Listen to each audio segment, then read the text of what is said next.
Welcome to Spinning Back Clique, everybody. How you guys doing? Thank you for joining us today on this Thursday, November 16th. I'm your host, Simon Samano. I'm the managing editor of MMA Junkie.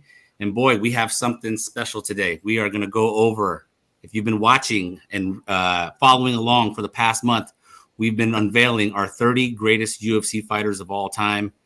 It was a comprehensive and big undertaking where everybody on the staff submitted their top 30. And look who we got here. We've got the entire MMA Junkie staff, basically. This is not just a small panel. So let's check it out. We've got up there, we've got Mike Bond out in Toronto. We've got Farah Hanoun out in Cairo, Egypt. We've got Nolan King over in Boston. Danny Segura is in Miami. Brian Garcia is in Las Vegas. George Garcia in Las Vegas, Dan Tom down in Vegas, and Matthew Wells is in the Big D, Dallas, Texas.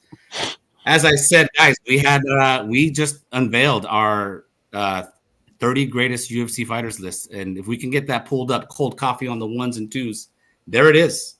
There's what we came up with.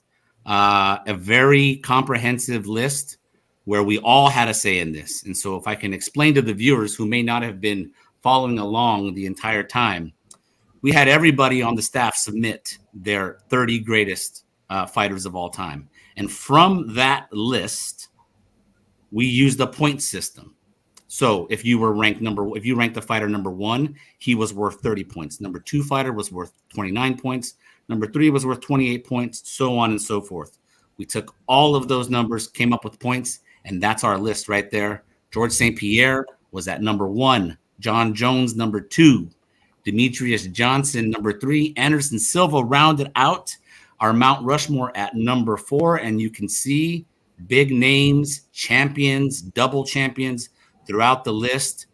I'm really proud of this list. It's a perfect list. We don't have to speak about anything else anymore, right? All perfect? Good. All right, guys, let's go ahead. We're going to hit various topics with our list. And the very first thing we have to go over is the George St-Pierre versus John Jones debate, the GOAT debate. Here's the interesting thing about our George St-Pierre and John Jones being 1 and 2. John Jones was ranked number one on 8 out of 12 staff members' lists. George St-Pierre was ranked number one on 4 out of 12 staff members' lists. Now, here's the catch, though. George St-Pierre was ranked number 2 on everybody else's list. John Jones wasn't number 2 on everyone else's list. He was number 2, he was number 5, he was number 5, and he was number 7. Now, I think we know why, but let's look at the resumes real quick here, okay? Jones, 15 title fight wins, 2 division champion.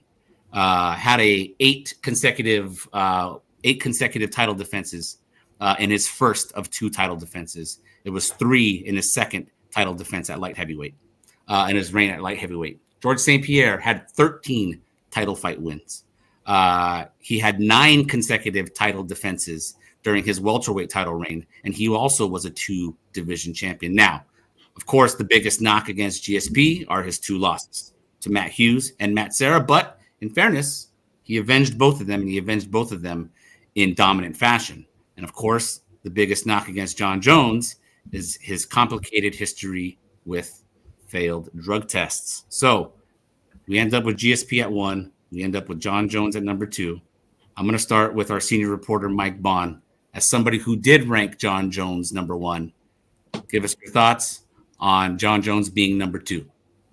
Well, I think as the Canadian, it should also be a big statement that I did not put GSP at number 1 and do the homer pick a little bit there. But I think it's so hard with this, right? Like you either want to take all that outside the cage stuff into consideration or you don't. And we're talking about multiple eras here, multiple generations of fighters. And, there obviously wasn't drug testing on the level that we see, more recently for some of these older people. So you maybe have your assumptions and things like that, but I don't know. It's something that I didn't take overwhelmingly into consideration when it came to John Jones. I tried to look at his Obviously, success in the cage, his greatness in there. And I just thought he was the clear choice. He's never lost a fight, truly. Of course, the disqualification on his record, but those aren't true losses like George St-Pierre had. And I know, definitely it shows something about GSP that he was able to overcome that adversity. And, it's part of the narrative of the sport. It's not like boxing so much where it's so many undefeated fighters and things like that. Part of having success here is having those setbacks, showing you can come back from them and all that stuff. And yes, we did that, but we're talking about narrow margins here, and John Jones never had to go through that inside the cage so much. So I just had to give it to him in terms of what we've seen from him, defeating light heavyweights who came before him, who came up with him, who came up after him. And that's a really important element of how I gauge greatness, as well as defeating the multiple generations of fighters. So yeah, I just think Jones, he had the tip of the cap for me. It wasn't by a huge margin. This was very tough to kind of make the choice there, but I thought he was the rightful number one here, just given the resume and all the success, and really the two division thing put the cap on it. And if we had seen him fight Stipe Miocic last weekend, I think that would have even made this debate even more interesting, having defended the belt. But I think that's maybe opening the case a little bit up for GSP to still be number one. But if Jones comes back, he wins a few more. I think, we can't even sit here having this debate. But as of right now, I still think he's the number one. So I'm just going to go ahead and ask the question. For anybody here on this panel who picked John Jones number one, it would be an indicator, at least for Mike, that you guys overlooked the 3 failed drug tests. Why do you overlook that? I'm opening that up to anybody who ranked John Jones number one. Why would you not factor that in to the discussion or to the debate here? I think when it comes down to this, go with you. Oh, Go for it. I was just going to say, I think when it comes down to this list, this was a very important moment for a lot of us when it comes to this type of stuff. But when you look at the overall landscape of MMA, it just seems like the fans have gotten past it, right? Like, it's just something that doesn't get brought up very much. The rules have changed a lot since then. And trust me, I'm a guy that wanted to hold on to it, but I felt like if I put too much weight into that, it's probably going to ruin everybody else's list. So I'm a guy who, for the very longest time, I remember Daniel Cormier said it one time in our studio. He said, "You don't think I wanted to be on something to take the edge off, coming home from a long night of training, having to help my kids with schoolwork. Like, those are advantages, and it sucks that all that happened. But I just feel like everybody's somewhat churned the page now at this point. So that's why I ranked them at number one. But if I would have put a little bit more into it, that would have been what would have leaned me more towards GSP. But John Jones, like, you guys have to remember, both of them have significant jumps, all right, going to another division, winning a title. But I'll tell you one thing, going from 205 to heavyweight, that is a complete different universe, not even a different world. That is very hard to do, and you have to give that man his props for that. All right. I'm going to go to Dan Tom here next, because, Dan, you ranked George St-Pierre number one, and you had John Jones, I believe, at 7. Is that correct? Or 5? Yeah, I probably had him at 7. I know I had him at the lowest. Which means you obviously you must have dropped him some pegs because of the failed drug test. I would imagine that's what that was about. So can you give us your thoughts on why GSP was number one and why John Jones fell as far as he did? How do you hold that against him? Only part of my proverbial pie is for the drug testing, to be honest. And that does come into play, as Go says, when you're forced to make these lists and stuff, you kind of have to split hairs, right? So it sounds like we're nitpicking, but I agree something that, my colleague Go says all the time, you kind of have to, right? So it does come into play. It is mixed martial arts. Obviously, George St-Pierre embodies more of that martial arts mindset. Even though he's a crazy, athlete, really good looking, he's still relatable in the sense that, he went through adversities, had to overcome it, was very honest about his, opinions as far as, being scared and having to overcome fears. But that being said, that shouldn't disqualify a Jones. And I'm not coming from a moralistic standpoint. For example, a lot of the best fighters, folks, in boxing to MMA, a lot of the greats cheat. It's kind of a thing, right? So I really want to clarify that first. That being said, there's 3 failed drug tests, right? And not even that kind of cheating. There's also cheating in the cage. I mean, you are you are competing in. I agree with Goes in the sense that heavyweight's a complete different universe. That's why that's what I said about Ngannou and Fury. It's in boxing as well. It's because, and again, DC is a guy who is completely biased, right? Because he's a fighter. He loves guys who pressure and wrestles, and he loves guys who with a bit of a belly. But even DC, as big and as biased as he is, and I love DC, but just stating the facts here. Even DC says, I'm not crapping on heavyweights. Almost every broadcast, even he's telling you it takes so much more skill to be at a lighter weight class, and that you're going to find is the theme for a lot of my list, and it certainly applies here. John Jones is doing it in not as competitive divisions. He was kind of he's already been anointed. They're saving Stipe like it's the Demolition Man, like they're keeping him on cryogenic ice, which kind of looks like they're doing with some of these fighters coming in. That's another story. And they're already anointing him that. And you go back in time, they were anointing this guy as the next incoming GOAT when they were setting up to face Vladimir Matyushenko, which was actually one of the only actual light heavyweights he fought in that run, because a lot of the guys were blown up middleweights. They were very favorable matchups for Jones. And even though they were favorable matchups, even though a lot of these guys were post-prime, belonged in a different weight class, checked multiple check boxes, even though Jones had one of the most innovative and creative fighters, that's why he deserves to be recognized as one of the greatest. Certainly, I'm not saying that. But for all those skills, plus the actual, God-given things of reach and having all these attributes that no one else has, much less in your division, and you still got to poke guys in the eyes. You still got to, and I'm not just saying based off the actual evidence of what we saw, but go watch what was it called? Not the Hurt Locker, that's a movie, but the Hurt Game or the Fight Game, I forget.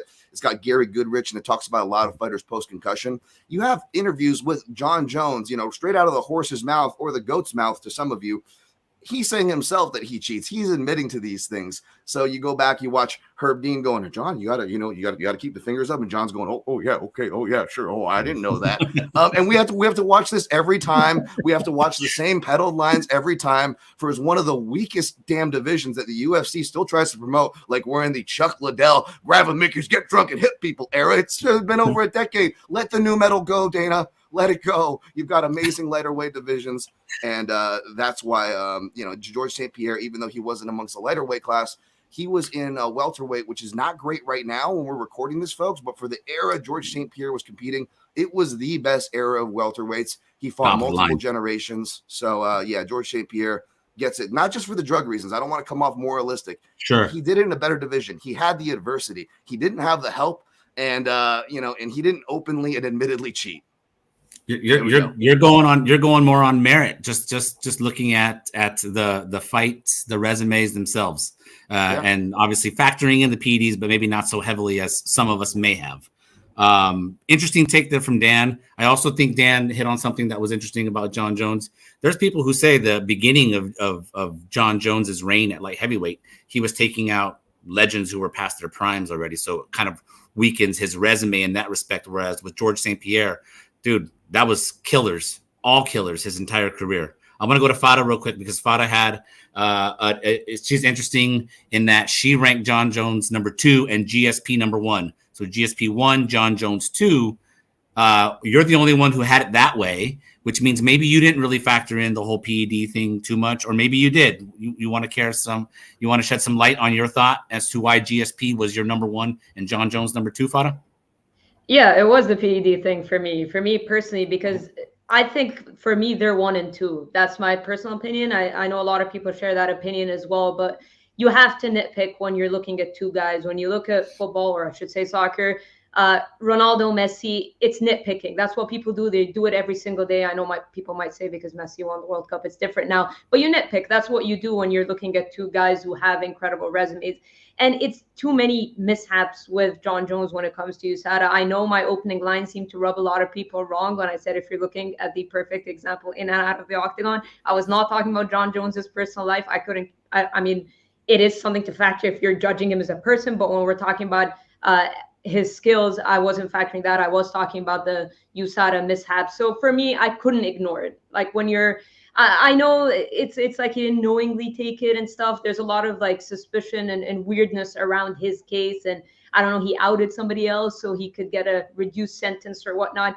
Regardless, there's too much controversy surrounding his name. And if you're talking about the number one you can't have that kind of controversy surrounding your name. That's just my personal opinion. When you're looking at their actual resumes, both two division champions, I know John Jones is still active, so that conversation could change if he goes on to defend his heavyweight title multiple times. And I think sometimes fighters stick around too long. Like for me, I'm going a little off topic here, but BJ Penn is a guy because he stuck around too long. For me, he is definitely one of the greats. I don't think people know how great BJ Penn is, but he stuck around way too long, which kind of ruined his legacy. I know that's a different topic for later. So with John Jones, he's still active. This conversation could change, but right now, the timing that we rank them, I think, St-Pierre has 2 losses. He avenged those losses. One of them being most people's choice for the biggest upset in UFC history. I think a lot of people still have that as number 1 with Matt Serra.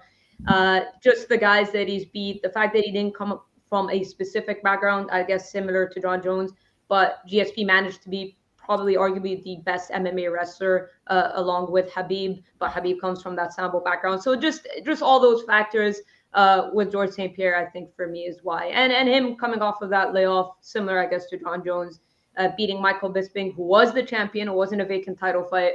I think for those reasons, I have him at number 1. Yeah, no, very well said. Very well said. I also had George St-Pierre at number 1. I had John Jones at number 5. I'll tell you guys why I did mine that way. John Jones dropped. I'll start with Jones being at 5 first. I factored in the failed history of drug tests, and I thought to myself, how far down am I going to put him for that? And if my list was George St-Pierre, Demetrius Johnson, Anderson Silva, and then I put Amanda Nunes at 4, and then I factored in, and then I've got John Jones at 5. I didn't want to. I just thought with Jones, as Fada said, the controversy, he couldn't be number 1. And I had to, I thought about, well, you get this comparison with John Jones all the time, like the Barry Bonds of MMA. You hear that a lot, right? Barry Bonds was already a baseball Hall of Famer before he started juicing, which we don't know that he did for sure, but everybody, we don't have proof of it, but we all suspect that he did. It's kind of the same thing with Jones. I have an issue with the second drug test failing being attributed to the sex pills. Like I always felt like that was a pretty good cover for, like, this is embarrassing. This is an embarrassing thing that I have to admit. And so that somehow makes it believable. I don't know. That's the way I always looked at it, because I have a hard time believing that a very healthy man in his late 20s at the time had to use sexual enhancement pills, and that's where it came from. It just seemed like it was off.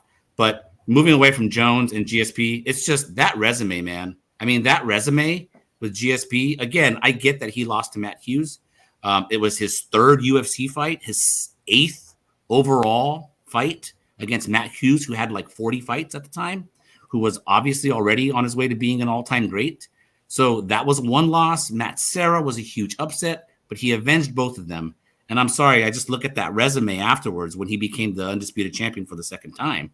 John Fitch, BJ Penn, Thiago Alves, Dan Hardy, Josh Koscheck, Jake Shields, Carlos Condit, Nick Diaz, and Johnny Hendricks before he retired for 4 years and then came back and beat Michael Bisping for a 2nd title. That is just a murderer's row right there of guys who were in their primes. Nobody was over the hill. Nobody was a legend at that time in the later years of their career. GSP welcomed all comers and beat you in any way he could. As Fada said, one of the great wrestlers of all time, maybe only 2nd behind Khabib without the wrestling background, has a karate background. That jab where he set up his takedowns all the time. He would bloody you up. I mean, he just could make it look easy or grind you out. And so for that reason, that's why GSP was my number 1. So anyways, anybody else want to chime in on this before we move on? Anyone have anything else to say? I step in here and defend John Jones a little bit? Go ahead, of course. Yeah, I love George St-Pierre. He was number 2 for me, but I did have John Jones as number 1.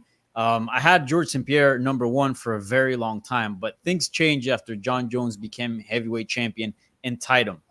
I had George St-Pierre over John Jones for a long period of time because he was a 2-division champion, something that John Jones never did.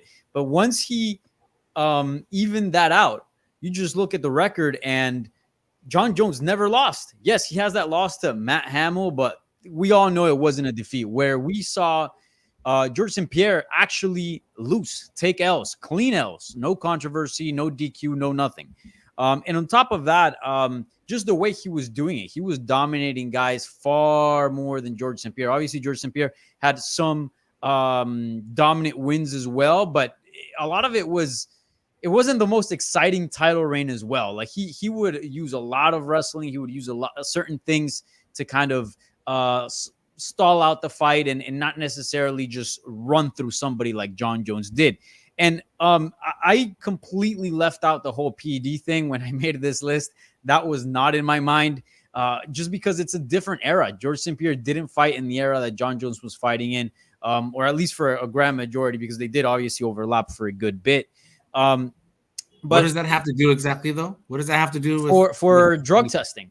USADA, George St-Pierre only fought around the USADA time. When he came back to fight Michael Bisping, right? Only one fight. Whereas John Jones was his entire time with USADA. And I know, obviously, that some of his stuff is questionable, but Simon, and not to call you out here, but you had Anderson Silva over John Jones, and Anderson Silva also had a Thai sex product, except that he got popped on the downhill of his career, not as champion. And there were also all these other controversies of driving drunk, of shooting a gun during the pandemic. I feel like that has tainted a lot the character, because we see the GOAT, the number one. Yes, that he has to be a great fighter and very skilled fighter, but a lot of people also see it in a purist sense that it has to have a Bushido,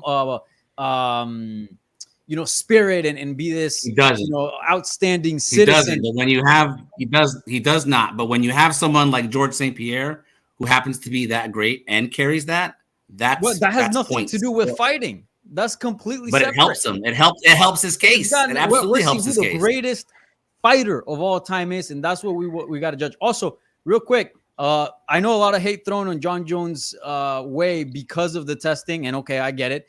But also, how many guys did he fight that were maybe on something, at least proven? We can go down the list, and Vitor Belfort has popped, Chael Sonnen has popped, Thiago Santos has popped. Who else? Stephen Bonner popped, and then who this knows? Is the same conversation. This is the same. This is the same around. Conversation.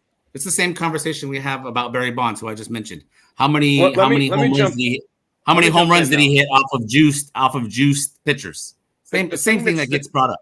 The thing that's different about Barry Bonds, though, I had John Jones number one, as I think you mentioned earlier. The thing about Barry Bonds, though, this is a little different in that. Imagine if Barry Bonds, if today all of a sudden they said, you know what, that stuff that Barry Bonds was on, guess what? It doesn't performance enhance. We don't think that level could even performance enhance. And maybe he didn't even do it intentionally. Maybe he, at some point in time, he took a supplement, but maybe it was stuck in him forever. It keeps coming up with the pulsing. And that's what we've seen. I mean, this is very timely. Just yesterday or 2 days ago, I don't even remember what day of the week it is anymore. Two of the substances that John tested positive for in his career, Nevada changed the thresholds of what it would mean to be positive. He would not have been even considered positive at this point in time. And I think a lot of people thought that those rules were changed because of John and who he was. And I think that is true, but not in the same sense that it's being used in an argument. I think that we've seen over time afterwards that the commissions and USADA were more familiar with these substances. We've seen other fighters go through this, and maybe the John thing brought it to their attention, and it was the thing that made them care versus saying, that guy's just a cheater. But over time, we've seen it, and there's been even positive tests through USADA for this substance over and over again that don't even get reported because they don't think, they were just like, these guys, we've been testing them so intensely over time, and one test it shows up and one test it doesn't. So I'm not saying everything that John did throughout his career. Obviously, he had to have put something in his body at some point for that to even be traceable. But I think this idea that he was that because you test positive for something 10 years ago and they don't understand it, that you were intentionally doping and that it had a severe performance enhancing ability on you when they didn't know a lot about these things at the time when drug testing was advancing, but the science behind why these tests were coming out was a bit unknown. I think that's something that I factored into this. And then also one of the positive tests was also for cocaine. So, I mean, we could debate over and over again whether or not cocaine is performance enhancing. So, yeah, that's just something that I took into account with this whole thing as well. Is just, sure, he's the poster boy for drug testing, but I also think that these advances that we've seen in recent months and years, like, it speaks to the fact that this wasn't a guy necessarily sticking testosterone needles in his butt, you know? Yeah, well, wasn't the second test for anabolic steroid? I believe From it was from the sex pills? Turinabol, whatever. Fada, you had your hand up at one point, Fada. Did you want to make a point?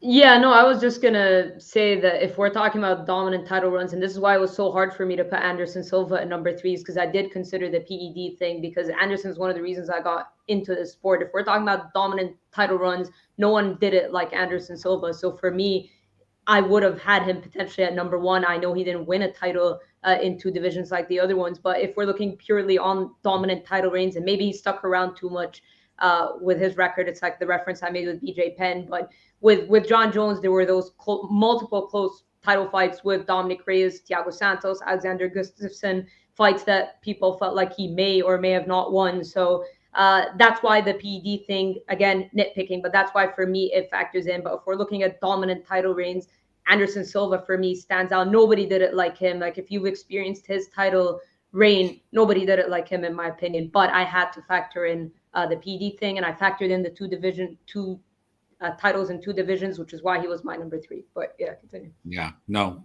All right, guys. Well, let me look at some comments here.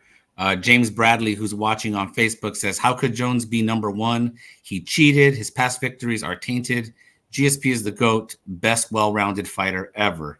Seth Rowe Toll 1, watching on YouTube, said John lost to the USADA 3 times, and to Reyes and Gus. He had many squeakers over his career, and George was a finisher earlier on. Be real.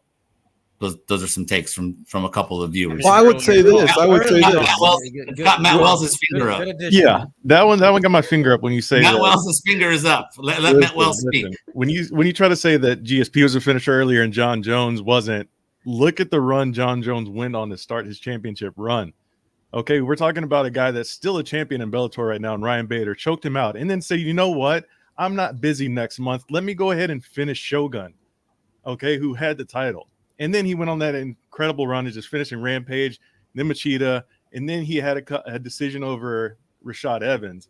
But then guess what? 2 more finishes, Vitor and Chael Sonnen. I mean, like, yeah, you can talk about the Chael Sonnen fight if that was, a big good win or not. It doesn't matter. Those are finishes. John Jones, when he was starting his run, he was killing everybody. And he was like, you know what? I'm going to do it at whatever you're best at. I'm going to show you I'm better there.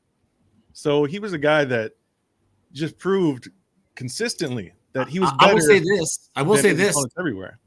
I will say to Matt's point, and somebody asked this question earlier. This is what's the criteria? This is a greatest fighters of all time list. I think we probably would all agree if this was the best fighters of all time or the most talented fighters of all time, or the just top, which would indicate like in-cage performance and skill set. Mm-hmm. Yeah, I think John Jones number 1. As Mike said in his video about John Jones, it was clear early on that he had talent that was extraordinary. And it was like he's got those physical attributes. His skill set has always been second to none. So if it was just about skill set and we called this the most talented fighters of all time, I think John Jones is clearly going to be number 1. But of course, we're factoring more things than just that. And I think that's why it gets murky. That's why it becomes murkier. Let me add one more thing. I see the comments correcting us, saying that he said that GSP wasn't a finisher. And I guess you can kind of say that about John now on this stage of his career where he's not a finisher now. But, it kind of holds up to the point of, I guess if you wanted to ask me why I had John at the top, that's partially why I had him so high. Yeah. I always say when people ask me, over years, is it John or is it GSP? Because that's really the only debate we ever really have when it comes to the GOAT conversation for the most part, right? I always say, show me the footage of John Jones getting knocked out. Show me the footage of John Jones getting submitted. It does not exist. And then from there, I work backwards and be like, okay, well, we can talk about all the other stuff and factor all those other ancillary things in. And then you can have more of an even conversation. But I start there. I'm like, what happened in the cage? And then let's work back and see all the other stuff that add the layers to the character and things like that. But for me, still number 1 in my book. What happened in the cage, though, it does get clouded by the failed drug tests out of the cage. I mean, unless you just don't think performance enhancers enhance performance. Now, I understand what happened with USADA and USADA saying that it wasn't to the levels. Well, I think we all have questions about USADA overall. So, but we're going to trust them on this. I don't know. Like, that's just, to me, cheating is about intent, not about the results. So I'm going to call into question anyone's intent on having something in your system and really not being able to explain it in a way that makes sense. Plus, no one's ever talked about the fact that John Jones hid under the cage when USADA showed up. Or that was from marijuana. Or whatever it was. Right. So maybe it was from marijuana, whatever it was. Yeah. It's gotta, gotta hide. I just think it all. George, you're going to be last. Go ahead. We got to move on. Go ahead. I had GSP up until March of this year, and then John Jones' steamroll's gone, and now he had his second title. Man, that he matched GSP in that regard. I think pretty much everywhere else it's identical. And from what I gather in this discussion, it boils down to the PEDs and what people may have held that against them, versus, like Matt said, Matt Wells, the two losses. I mean, losses are a pretty big deal. And whoever that guy or gal is in the chat that says squeakers at the end, I'd much rather squeak by than get submitted or knocked out. You know what I mean? So, I'm pretty sure he would agree with that. If you were a fighter, you'd rather go home with the squeaky win, controversial win, or whatever may wins, but it's a win. You get all your bonuses. You're still the champ than being finished. So I think it just comes down to that. And,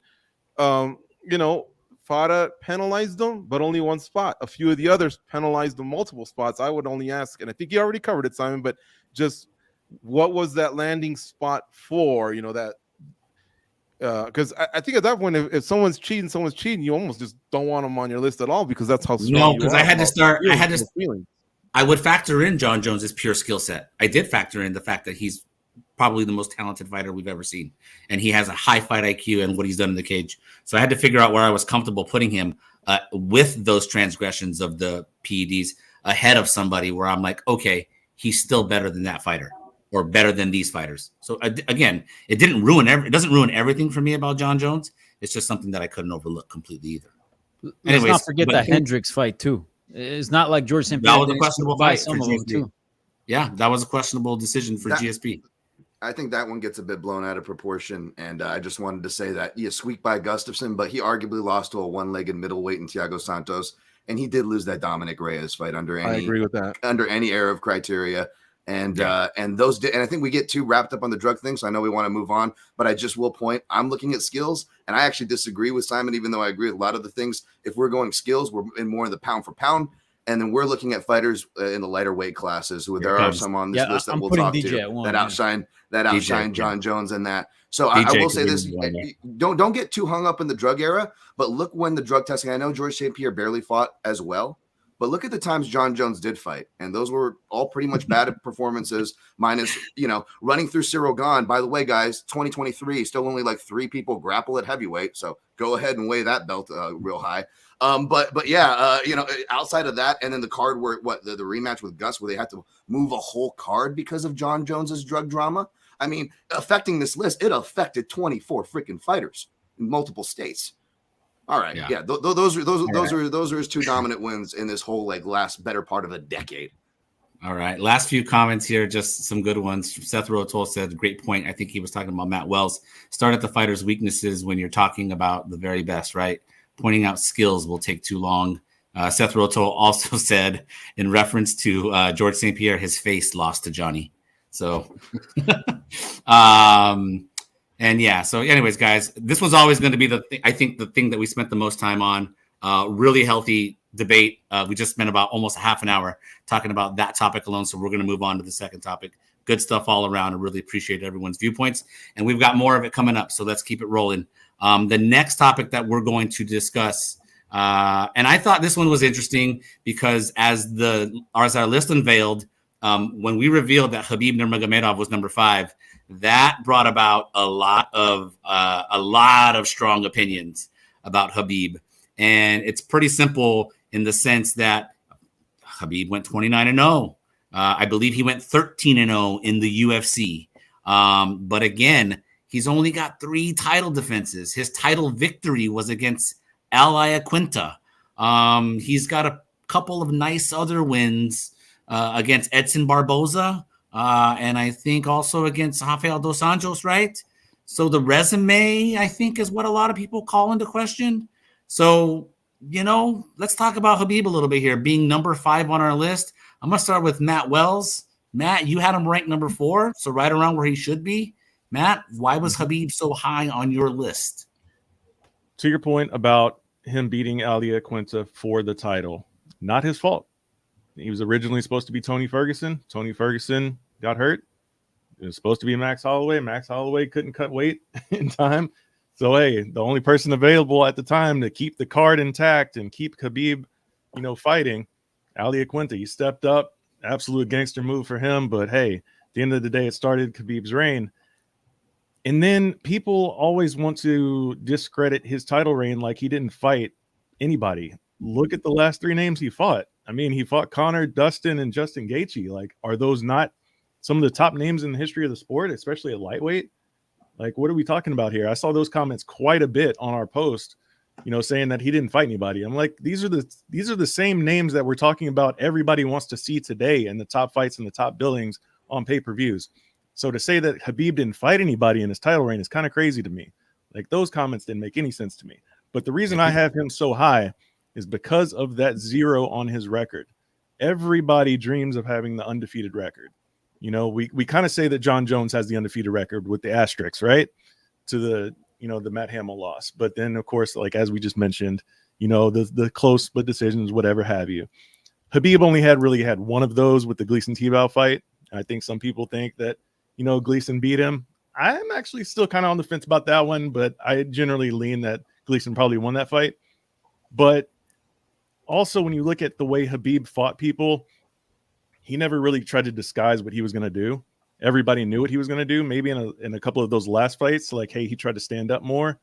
But at the end of the day, like, you knew he was going to come in and get on those hips and just grind you to hell, and you couldn't do anything about it.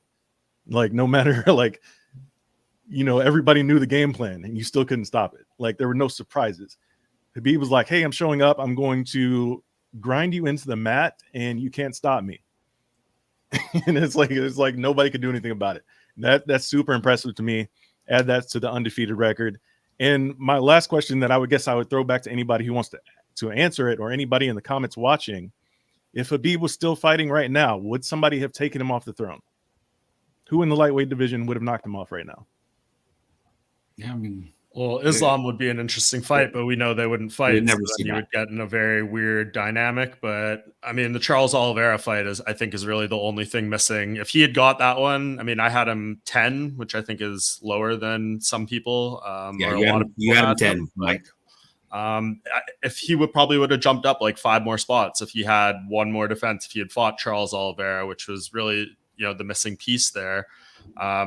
But yeah, I mean, if you look at the in cage, I think he lost 1 round during the entire UFC career. Obviously, never lost a fight. So I think his overall rating for us was pretty good. But yeah, I mean, he could have had like 1, 2 more. I got that 30-0, which would have been a nice shiny number. But I think generally speaking, like he's in a pretty good spot. There is flaws to be had. You were definitely left craving a little more, but we all understand why he left. But yeah, it would have been interesting if he stuck around, if he beat Charles, beat Beneil Dariush or something like that. But then we'd be in an interesting situation with Islam, and maybe that's the point where Khabib tries to go up to welterweight and catch a second title, which if he had done that probably would have put him in the top 3 or higher. But these are all kind of what ifs at this point. We know why he left the sport. It was a very justifiable reason. It did feel premature, and that's why he's not higher up there. But I think he's certainly deserving of where he's at. I think I would just say one of the things that's when you compare Khabib to the Mount Rushmore that's just ahead of him, which we have GSP 1, Jones 2, Demetrius Johnson 3, and Anderson Silva 4. What is Khabib missing compared to those 4 guys? Title defenses. Long sustained run of title defenses and dominance. But I will give Matt Wells credit. He just made me think right now when he said who would have beaten him, and that's good. And I'm glad Mike chimed in and said, well, he might have gone up because of the teammate situation, or maybe the teammate just hangs back like Marav has for Sterling's or whatever. But that was a really, really solid take, man. I couldn't think of anyone. I thought, well, it would have been interesting to see how Volk would have done with a proper training camp versus Khabib or Makhachev. But yeah, I mean, it could be that he may have actually had the title defenses that puts him up there. Hadn't really thought of it that way, but the fact is he didn't, and the fights get tougher as you continue defending. You know, more people are gunning for you, and you have to be willing to get up at 5 a.m. and run, you know, after sleeping in silk sheets, like they say. I also couldn't put Khabib ahead of Nunes or Aldo because of the same things we just talked about. That long sustained run of title defenses, of dominance, to me, that's a really big thing, and that really factors into like you being high on this list for me.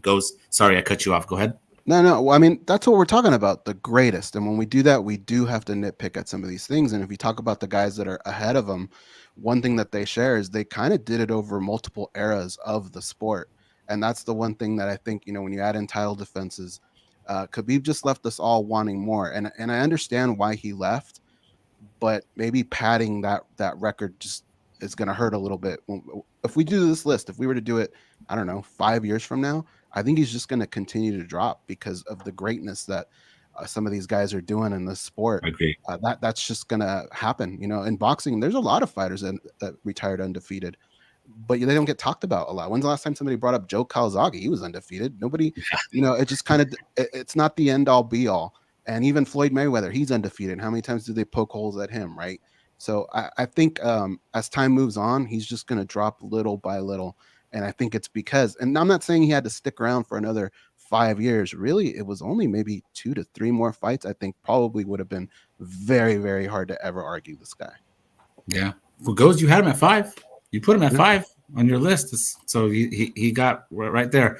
I'll go to the comment section real quick. Maybe you guys can react here. Khabib from Cayman Rider says Khabib is not the GOAT, but most dominant. And then he also added, unlike other GOATs like GSP, Jones, etc., Khabib never even bled, never really faced adversity. So most dominant fighter for sure, but not GOAT due to not facing enough people. Yes. Kind of echoing some of the sentiments that we've said about him not being high. You had thoughts on that, Danny? Yeah, that's my thing. Like we can't just talk about what ifs, right? Like what if Shogun didn't slip on that skateboard and didn't get knocked out by OSP, right? Like what if that could happen, right? Like what if this, what if that? What we're arguing is what happened. And what happened was that, yes, Khabib, the most dominant fighter I've ever seen inside of the octagon, but he just didn't fight long enough. He just didn't. Could he still be champion and clean out the division once, twice, 3 times? Probably, but did it happen? No. So I think that hurts him a lot. I think he retired prematurely in terms of the GOAT talk. Certainly, I think he's in the top 10. I had him at number 9, but we can't talk about somebody, you know, being in the top 5 and only have 3 title defenses. And one of those where he got the title was against Ale Quinta, who had a tough time just hanging in the rankings and retired. And then the guys he defended the belt against, McGregor, Poirier, and Gagey, it kind of counts as one fighter. They all fight the same with some wrinkles here and there, but the model of the strikers there, we didn't see him against an Oliveira. We didn't see him against an Islam Makhachev with that wrestling as well. So great fighter, but just didn't do enough. I mean, those wins are still better than like Talis Latis and Patrick Cote. Well, at the time, those were the guys, though. Yeah, I will say that I think Matt brings up a really great point. He brought up a great point on the Jones argument as well, right? And I think a similar one kind of applies with Khabib, and Danny just touched on it too. He phrased it really well. Like, what did happen? You have to kind of remember that. But all you guys are touching on a point that I've been kind of screaming from the rooftop since even before his title reign, because you guys are talking about his retirement and his title reign. Like, no. This has been a problem for the majority of his career. Khabib Nurmagomedov has been a pro since 2008. But since 2013 to his retirement year, 2020, he only averages barely 1 fight a year. Now, there's a lot of reasons, a lot of injuries, yada, yada, but that's a 12-year career, and 7 of those were spent barely fighting once a year. That's over 50% of his career. Yeah. So miss me with the title reign of the retirement. There's almost too much what ifs, right? Now, when I had Matt Wells on my podcast for top 5 lightweight title runs, I had him at the time. This was prior Conor McGregor fight. I had him at the time tied with Tony Ferguson. Blasphemy for none of you guys mentioning him. And I know we can't say what would have happened, although I do agree that, yes, probably Khabib would have won that fight, sure. But that being said, we didn't see the fight. I believe Tony showed up more times than not, but still gets the narrative and gets the bad bag. Tony was at one time the uncrowned kind of lightweight champ and not doing these rivalries. You know, he had the rivalry with Conor, but that rivalry was one fight. And that was arguably the reason why Khabib is where he's at. Because remember, UFC didn't give a crap about Khabib. They're burying this guy on prelims. It wasn't until they beat the Golden Goose to now the UFC is kind of in a position where they're like, okay, well, now we got to kind of back you, right? You know, they're going back and forth with John Jones, but now they got a bigger bad guy, at least in Dana's eyes, and Ngannou. So now they're team John Jones, right? And the UFC doesn't need me or any of us to fuel any of those narratives. I think we're doing a good job with this conversation. But yeah, I gotta say, Khabib didn't fight enough, and that's why I had him at 11. I think I ranked him the lowest. So, poo on me there. Appreciate Dan Tom spitting fire, seeing right through the UFC's politics. Some might call bullshit. All right. Anybody else have some thoughts on Khabib being 5? Anybody else want to chime in here? I thought that was solid. I thought 5 was about where somebody who's undefeated should be. So many fighters would want his story if they were writing, a book about themselves, to just sail off in the sunset like that and then stick to it. Pretty amazing. Didn't sound like he wanted to go that early, but it really meant a lot to him to fight with his father. So I applaud him for that, but just never losing and rarely losing rounds is, you just can't come up with that many people that have done that. So that holds weight. And again, it's subjective. What you hold weight to, losses, champ status, title runs, it's all subjective. Nobody's wrong. I love the discussion, guys. Yeah. I'll go to a couple of comments here. Matthew Benegas watching on Facebook. He says of Khabib, he magically didn't fight Ferguson when he should have. Ferguson would have gashed that boy if they would have fought when originally expected. Very interesting perspective. We all dreamed we would have seen it when it should have happened. But unfortunately, I think they both backed out of different fights. They did. They're both responsible. They're both responsible. Benegas can't pack the most cursed fight in history because they both had issues. Like the first time it was Khabib, second time it was Tony, third time it was Khabib, fourth time it was Tony, and then the fifth time the whole world got shut down. So it's just the worst. Bad luck, man. Yeah, the one that got away. Connected to that fight ever. And just a little bit of love for all of us from Be More Mystery. It just says, I just want to say I love MMA Junkie. Thank you for always being the best spot for all things MMA. Well, Be More Mystery, we appreciate you and your viewership and your readership. So thank you very much. Guys, all right. We're good to move on to the next topic. Let's move on to the next topic. All right. Next topic number 3 on our list. We're going to look at the top 10. Cold Coffee, can you pull up the top 10, the list again, the full list of our 30? So we look at our top 10. We're going to cut it off at our top 10 here, guys, with George St-Pierre at 1, Jones at 2, DJ at 3, Silva at 4, Khabib at 5, Jose Aldo at 6, Cormier at 7, Amanda Nunes at 8, Alexander Volkanovski at 9, and Stipe Miocic at 10. My question, because 10 is always the magic number, top 10 of this, top 10 of that, you always want to be part of the top 10. So my question is, who among our top 10 would you say is the most questionable or maybe undeserving of being that high in the top 10? Someone want to start off here? George, go for it. Okay. So obviously these are all great fighters, and it sucks that I got to do this because I think the world of this fella. I'm making you do it though. Is a beast in our sport. Did we just lose George? Damn, it ends at he's a beast. I think pretty strong. I think that's it. It's over. I agree. Leave him frozen. Jose Aldo's a goat, man. That's it. Jose Aldo, beast, and it ends there. That and was like, we're cutting him off. Come on. As the guy who probably ranked Jose Aldo the highest, let's stop there. Let's not. Yes. That was amazing. Yeah. All right. I can take over if you want because I'm pretty passionate about this one. Yeah, was that me? Sorry. I thought it was you guys tripping. All we heard from you, George, was Jose Aldo is a beast. And that's it. And that was it. Yeah, so suspend the rest. We know he's a beast. He's one of the greatest of all time. I see 3 people in the top 30, our top 30 list, that beat him. Greatest can be defined in many ways. Definitely had an impact on Brazil, lighter weight classes, all that stuff, right? I don't need to sugarcoat it because he doesn't need to hear it from me. But I see 3 people that beat him on that list: Holloway, McGregor, and Volkanovski. And Volk, I don't know. To me, he's just the greatest featherweight ever, and Max is right behind him, and he's beaten that guy 3 times. So I guess if I had to pick one of the top 10, that one's probably the one that I guess jumps out at me. But that's all I can say. If I had to pick one of the top 10, I'm going to go with Alexander Volkanovski being at 9. I think it's too high. I definitely had him on my list. I believe I had him at 16, right in the middle of the pack. But I'll 16? Say this: 16 for Volkanovski. That's where I had him. I had him ahead of Holloway, but I did have him behind Jose Aldo, and I'll tell you why. Having a late career win over Jose Aldo is not going to factor into the GOAT discussion here, or a GOAT debate. That head-to-head win in this realm is not going to carry that much weight. I'm still going to give Jose Aldo all the credit in the world for dominating that division for as long as he did, for the way that he did. He gets all the credit in the world for that. The reason why I think Volkanovski is a little too high, and why I had him at 16, I just think the fact that he won the title from Max, and then 2 of his title defenses are also against Max. I mean, I know I should, like, how many times you got to beat one fighter? In this realm of debating the GOAT, you beat him 3 times. Okay, I get that. Chan Sung Jung, the Korean Zombie, I think we all agreed Korean Zombie right there is at the end of the rope with his career.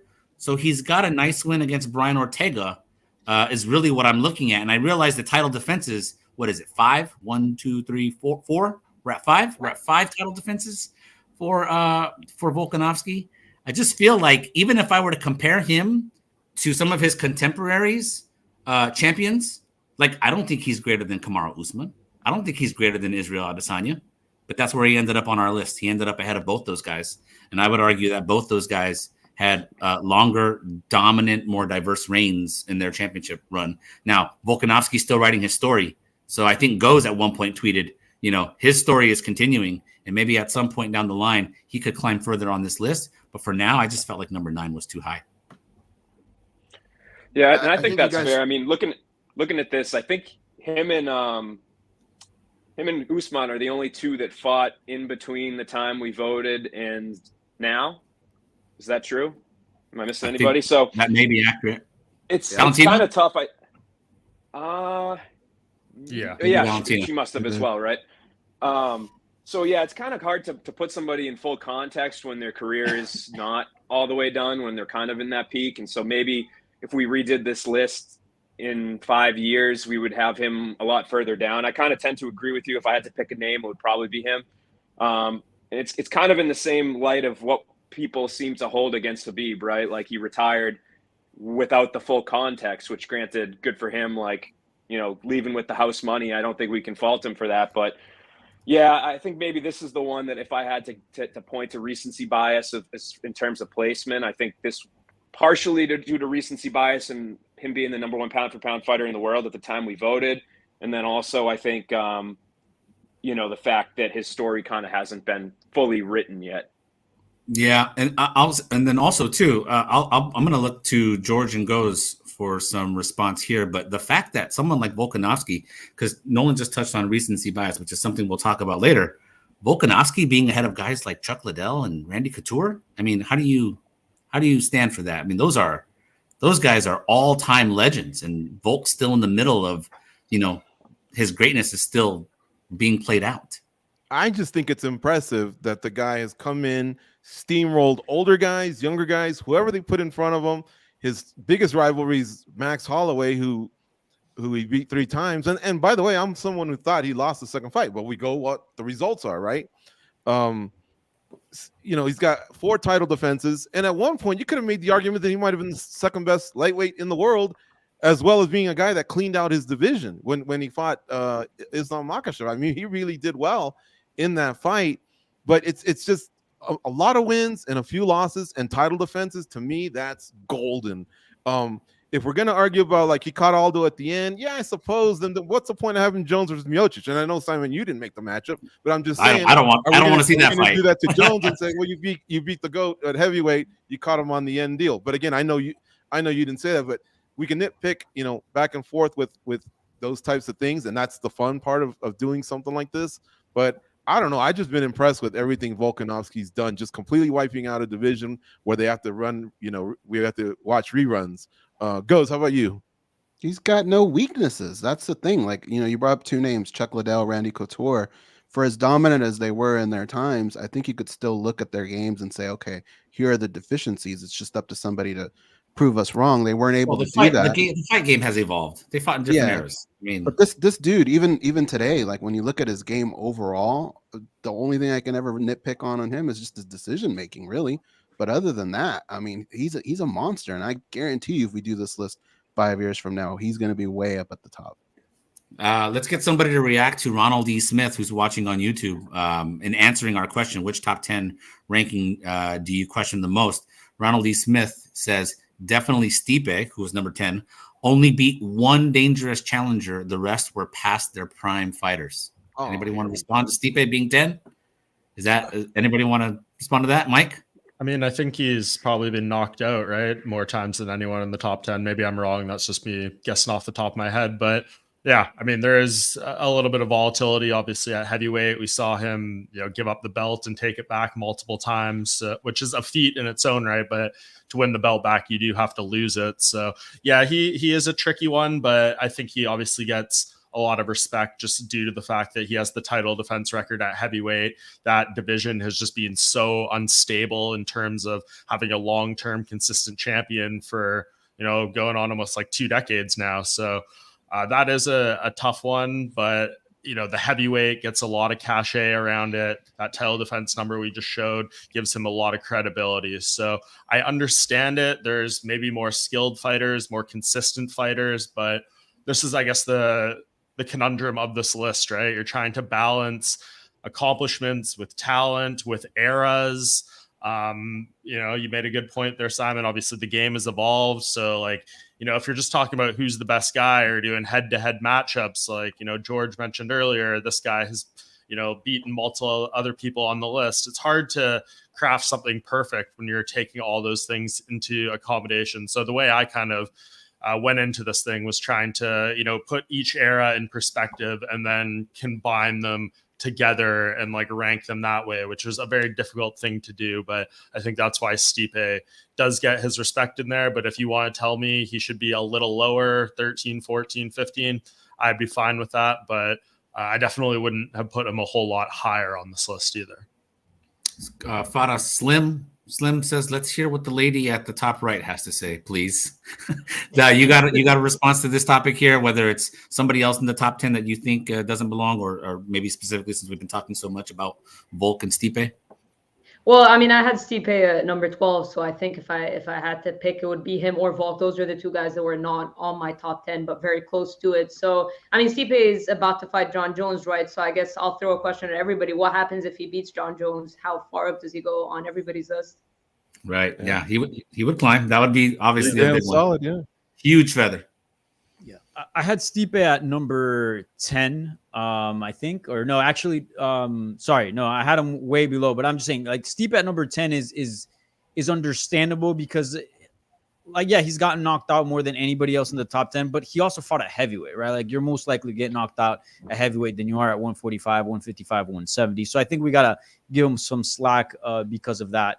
And also, you might not like the way things have played out in Stipe's career, but the guy is the most successful UFC heavyweight champion. That has to count for something, right? I imagine you got to be in there close to it, or at least to most people's.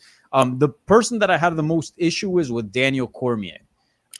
He's ranked above Stipe, and Stipe beat him twice in a trilogy. So I have an issue with that. I love. Remind us about the second title that Stipe won, though. Huh? Remind us about the second title Stipe won, though. That's true, but look at Daniel Cormier. Yes, double champion, right? But the number one guy in his division in his era, meaning at heavyweight and at light heavyweight, he lost to both of them in their series, to John Jones and Stipe Miocic. So he didn't. I don't feel like when Stipe and DC were at heavyweight, I felt like we got the answer of who the better heavyweight was, which was Stipe Miocic. And at light heavyweight, I think we got the answer, which was John Jones. I think circumstance helped a lot Daniel Cormier in becoming champion at 205. If it wasn't because of John Jones' mishaps with the law and whatnot and getting stripped, he probably would have never been champion at 205, or at least until John Jones decided to leave and then go to heavyweight. But he even then beat in sort of the time raise Daniel Cormier. Granted, Daniel Cormier is older. But yeah, I mean, I just don't feel like he was ever the best heavyweight or the best light heavyweight. So to me, I think it's he's really high up in that list, and maybe I would put other names. That's true. Right. Everything he said is true. But like I say, I hold a special place for those. That's the great, and that's the great 2 titles in 2 weight classes. It's so hard to win just one, and imagine winning 2. And he distinguishes himself from the other 9, right, Mike? I think there's 9 of them that have won 2 different titles in 2 different weight classes. There's only a few, I think 4 that have done it at the same time. And I think either those same 4 or 3 of the 4 have got the title defense in each one of them. That's pretty damn impressive. But to what they said was spot on. He lost in that series to Stipe, correct, and he also lost in the series to John Jones. So I mean that's a very decent argument. Yeah.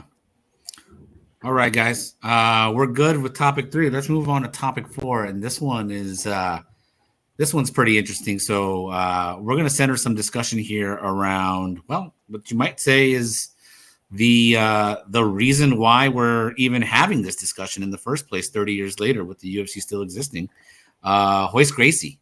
I really found the Royce Gracie rankings on our list to be fascinating because, again, we are a staff that is covering a lot of generations. George and Goes, you guys have been covering the sport for longer than any of us on here. And you guys have a different perspective than some of us that maybe only have covered it for the past decade or less, maybe a handful of years or something like that. And so Royce Gracie landing at, can you pull the list up for me again, Kenny? Sorry, real fast. Royce Gracie landing at number 14. He ends up at 14, but let me tell you about Royce Gracie here. Royce Gracie was the most all over the map fighter that we had, ranking as high as number 4 on someone's list, that was Mike's, and as low as number 28 on somebody else's list. I would have to look who that was. If you know it was you, call yourself out. Danny, you had him at 27. Maybe that's what I was thinking. But he was all over the map, man. He was from 4 all the way to the late 20s, everywhere in between. So it was a challenge. So I actually want to start with George or Goes, one of you guys first. And then I want to get Mike afterwards. You guys had him high.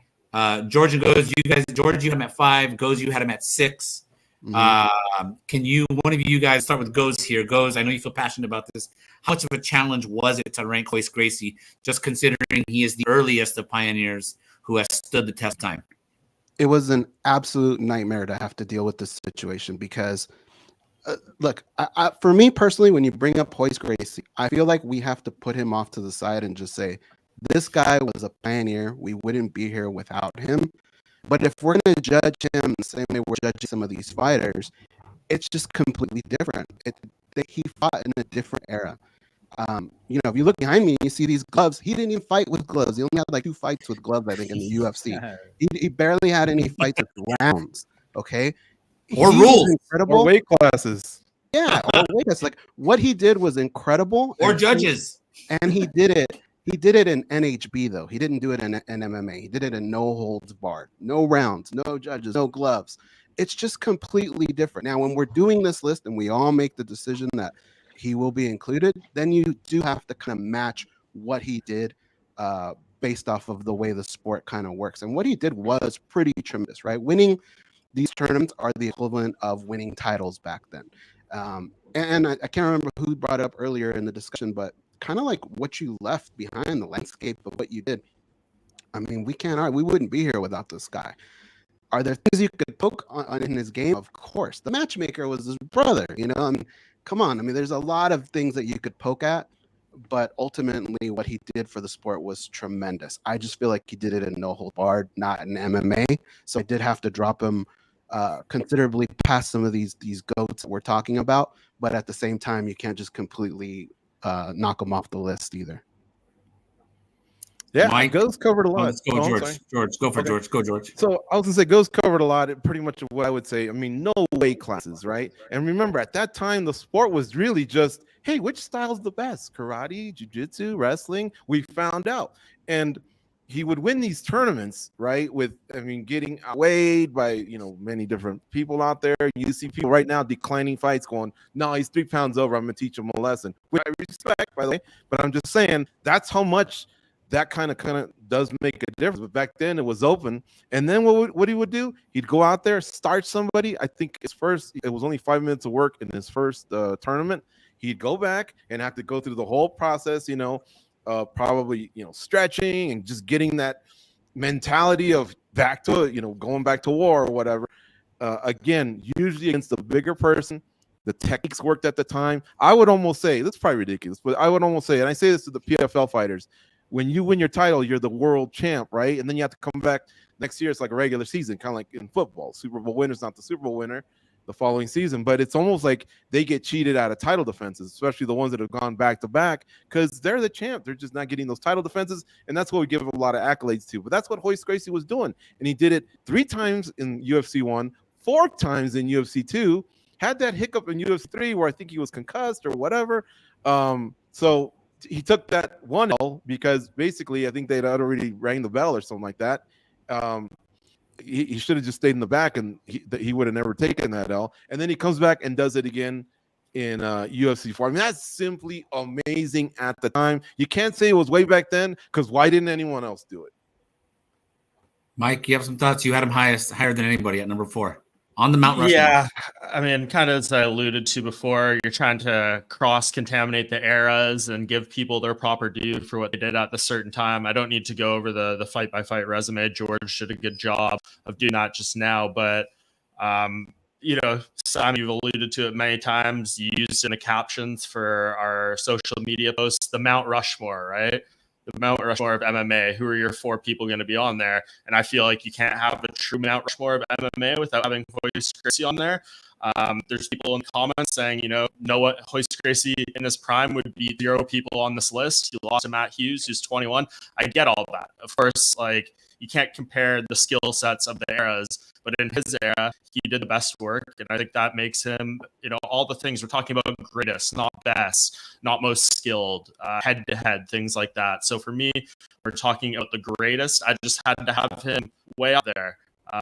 Maybe I could have had him a few spots lower, but then he's not on the Mount Rushmore, and I think I'm getting myself in even more of a gray area. Why should he be 7? Why should he be 8? I can't put him against, over the top 3 that I have, because I think they've done just as much to contribute to the history and the legacy of the sport on top of the in-cage achievements. But for what Royce Gracie represented, what he did, all those many things we've just talked about, I just had to have him on my quote-unquote Mount Rushmore. Yeah, I think that's very fair. I mean, fair. Yeah, it's very well said right there, Mike. I mean, I had him in my top 10. I can't remember where I had him exactly. No, I can't remember exactly where I had Royce Gracie, but you're right. Like, the whole idea that Mount Rushmore meant something to you and that it can't exist without the guy who won the first UFC and then who had a run of dominance in his era, which obviously is very different than this era. I mean, that was a very good reason to have him at number 4, and very well said. I do have to get a very different perspective, though, as well. I want to hear from 2 people on our panel here from the staff who ranked him really low in the 20s. Danny, you had him at 27. Nolan, you had him at 24. I'd love to hear from you guys how you guys battled where to go with Royce Gracie. I'll start with you, Danny. You had Royce at number 10, Simon. Yeah, for those I had him at 10, right? The top 10. Yeah, this one's a tough one. I'll sit here and argue all day. I don't mind that. But this one, I'm kind of going to back out of this argument. Not the hill you're going to die on? No, it's just so hard. Like, I originally kind of didn't think about putting him in the list because, in terms of comparing what other people have achieved now, which now is an actual sport and people can make an actual career and it's just a lot more easier to get fights and yeah, just have a career as a fighter.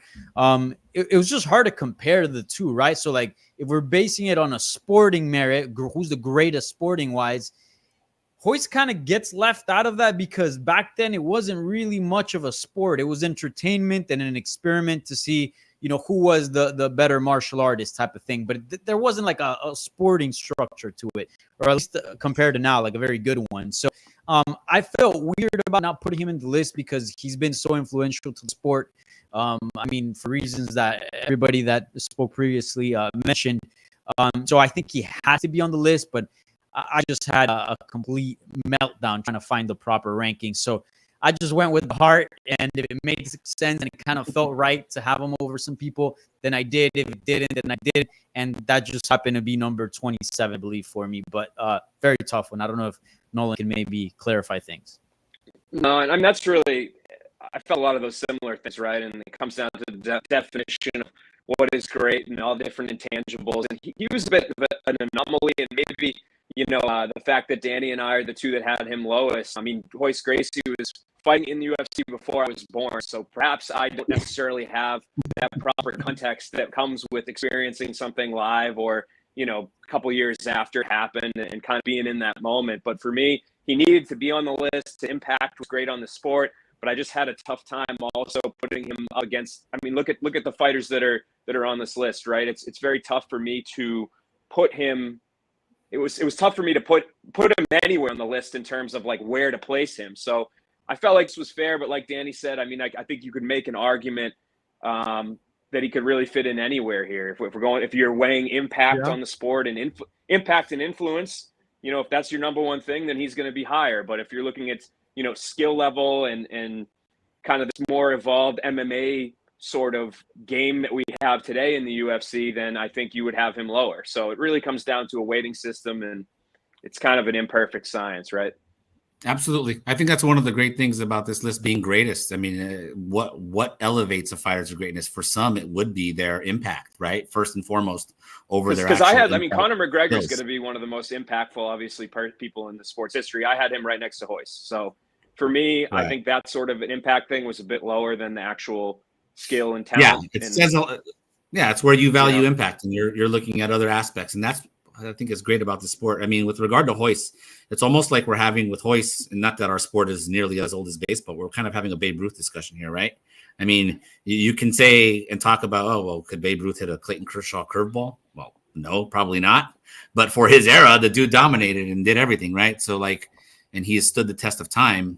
I'm just curious to see how Royce Gracie will age. Like, will he stand the test of time when we're talking about MMA 50 years from now, the way we still talk about Babe Ruth, 100 years after, more than 100 years after his playing career. It'll be interesting to see how his legacy and legend unfolds and how revered he is as the years go by. But no, I appreciate it. Anybody else want to add anything about Royce Gracie here? Well, you could throw to Dan Tom, who didn't have him on his list at all. So technically, Dan, I'm like, Mike just called you out, so now you got to talk. I'm good, thank you. I'm 0 for 15 on finger points over here. I gave up. I didn't think it was working. Basically, again, it's a note that I didn't get to mention it in the last topic, but that's why I mentioned it in the front to kind of front load my answers here, because it's apropos. Is that time and history obviously is a form of context, but also the division. Again, division is a form of context. You can look at heavyweight division and be like, oh yeah, the sport's evolved. It's kind of not fair. It's like, has it though? Like look at heavyweight fights 20 years ago and heavyweight now, right? And not just picking on heavyweights, but my answer for the last one, if I want to keep the same energy as to where my rankings are, being that I have Amanda Nunes as 29, is I would have said Amanda Nunes because women's bantamweight and men's heavyweight are right up there for like the most stagnant divisions. Look at the rankings on women's bantamweight. Like, I'm one of the few people who's a Raquel Pennington fan and was actually excited by that announcement. That being said, Raquel Pennington is fighting for a title in 2023, folks. Like, go look at the rankings. Look at how many times they've had to reanimate and recycle Holly Holm and Misha Tate just to get some headliners. You know what I'm saying? So divisions, I think, are a huge context.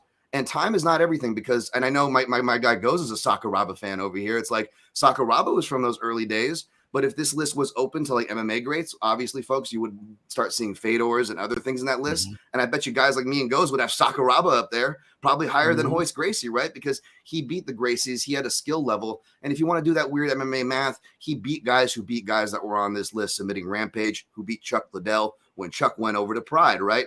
And you guys did a great job with kind of your math and your arguments on that.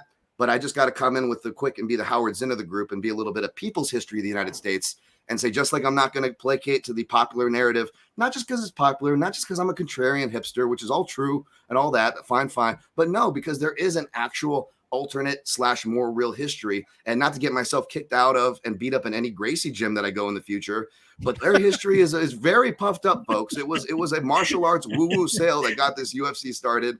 The whatever the commenter was right. Royce Gracie would get owned in a lot of these things. He had to be saved by Helio to throw in the towel after that atrocious, 20 plus whatever minute, hour long fight or whatever it was, and at Pride in the year 2000.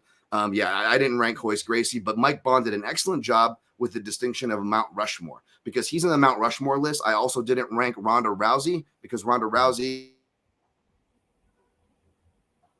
another one, as Mike another Bond kind of perfectly put, I would paste Mike Bond's answer to why I didn't rank Ronda Rousey either. Impact is great. Impact is great for both sides, men's sport, women's sport. But again, skill for skill, divisions. You're shedding some light into your criteria and what leads your criteria for greatest, Dan. And that's that. What would we expect other than skill being number one for the fight analyst on the staff? So, Dan, just to be clear though, are you holding it against these fighters that their opposition real quick so we can move on? Or? Opposition, and then skill level. It was very rudimentary jiu-jitsu. And again, let's go by the horse's mouth. I'm not saying John Jones is a cheat. I'm saying John Jones himself said he was a cheat. I'm not saying Royce Gracie wasn't that great. I'm saying that the Gracies themselves said he was the least best Gracie. Like, this is coming from the mouths themselves. Like, Hickson was the guy of that time. He wasn't even the best Gracie by their own mouths, and those were the same mouths doing the salesman talk. So, for what that's worth, like, I just can't rank Royce that high. They didn't even rank him that high. I mean, they'll definitely take all the accolades and credit and sell their defensive programs, and good on them. Good on Henner. I'm not hating on any of that, but the Gracies have had enough kind history. They don't need any more from me. Go study up on that, folks. Go study up on the Gracies in Brazil. All right, guys. We're going to move on to the next topic. And this is going to be a polarizing topic, perhaps, or at least it's about a polarizing figure in Conor McGregor. You see the question flashing right there. Is number 15 too low for Conor McGregor? We all know the great history of Conor McGregor, his rise. He's the biggest star the sport has ever seen. That would weigh heavily on his impact in this sport, you would think, because, of course, we haven't seen a lot of Conor in the last 6 years since he won his second division title. We haven't seen a lot of Conor McGregor in the cage. But biggest star in the sport, he comes in at number 15. I'm actually going to go right back to you, Dan, because you had him higher up at number 9. So you clearly are going to answer, yes, he is too low because you had him at 9. Why is Conor McGregor too low? Why should he be higher than 15 where he landed? Now, being the contrarian guy and against popular narrative, you think I'd go against Conor. But again, you guys are doing such a great job on this panel, by the way, whether you or I agree with any of the arguments. I think everybody in this panel has done a great job showing their math, right? And with Conor, it's kind of undeniable. And I know my guy George is a big head-to-head guy, which you cannot ignore, and you always got to respect. Shout to George there. But if you look at the head-to-heads on this list, Conor leads the way. There's only one other fighter, I believe, Max Holloway, who's fought 4 people. I want to say, what is he, 2-2 or 1-3? Conor is, I believe, what is he, 3-1, only losing to Khabib, beat Max Holloway, beat Dustin Poirier, even though he lost to Dustin Poirier as well. I'm saying he owns 3 victories over people on the list, so to speak, and he's been beaten, by 2 of the people as well. But the fact that he's mixed it up with these greats on these lists, jumping through weight classes, daring to be great. Again, he had the promotional hype like a John Jones, right? But John Jones was having to fight Vladimir Matyashenko's or like post-prime guys or like, having literal events and commissions, like not just the promotion, like literally everybody moving around this guy, right? And Conor had a lot of that same stuff too, though not to that same extent. But at the end of the day, Conor had to get in there with really skilled other greats in much better divisions. And even if you don't share my opinion on the divisional criteria or my opinion on the divisional skill levels, you can't deny the names are on there for a reason. And when it comes to the names, Conor has beat those names. He has dared to be great. Say what you will about him as a person, his cleanliness, his drug stuff. That's all factored here as well. Just like I'm keeping that same energy like I do with Jones. But again, who dared to be great? Whether it was, Jones not fighting Anderson coming up, not moving up to heavyweight until it took forever. Jones had plenty of opportunities to dare to be great. And, he kind of shot himself in his own foot. Conor seems to be doing that now, but you can't deny what he's done. Fada, you had Conor at 13. I want to hear from you as well, since you had him a little bit ahead of where he ended up on the list at 15. Kind of tricky. Conor, fast rise, reaches the pinnacle. Then he goes away from the sport and comes back and goes away. That's how it's been for the last 5 or 6 years. Just seems like he's left a lot on the table. But how did you factor in the way his career has played out to reaching him at number 13 on your list? Yeah, I think our ranking was fine. We had him at 15, I had him 13, so it's obviously pretty close. I think, of course, like what Dan Tom was talking about, the double champ, him knocking out Jose Aldo the way he did, the performance he had against Eddie Alvarez, which I think would probably be in many people's top 3 greatest championship performances. So I think that part of his career, and then you look back at the wins over Dustin and Max Holloway. Title defenses is obviously the biggest issue with Conor McGregor. And if he had just notched 1 or 2 in either weight class, I think he probably maybe could have made the top 10. Impact has a large part to do with it, because sometimes you can't ignore those things when you think of great. We all define it in different ways. Just like when Mike was talking earlier about Royce Gracie being in his top 4. So obviously Conor's impact was huge. He does have some notable names on his resume. His biggest issue is just the title defenses. He did dare to be great by being the first double champ, but him not sticking around at the weight class. Well, he does hold wins as well in 3 different weight classes, being welterweight, featherweight, and lightweight. So statistically, he's done a very good job to have his name in history. It's just the issue of not defending his title that's not going to put him in the top 10 for me. Yeah, that's a big thing. The no defense of the titles. It's one thing to get to the top and have 2 titles. And I'll just speak a little bit about where I had Conor. I think I had him at where did I have Conor? I had him at, I think, around here, but a little bit lower, like 18 or something like that. 17. I had Conor at 17. Yeah, I had him at 17, so I had him a little bit lower. The thing that will always be disappointing about Conor is the fact that he left a lot on the table. We understand why he left a lot on the table. I mean, he went to go provide for his family, and he was able to coax that Floyd Mayweather fight into happening, and of course that just changed him, right? That changed him completely.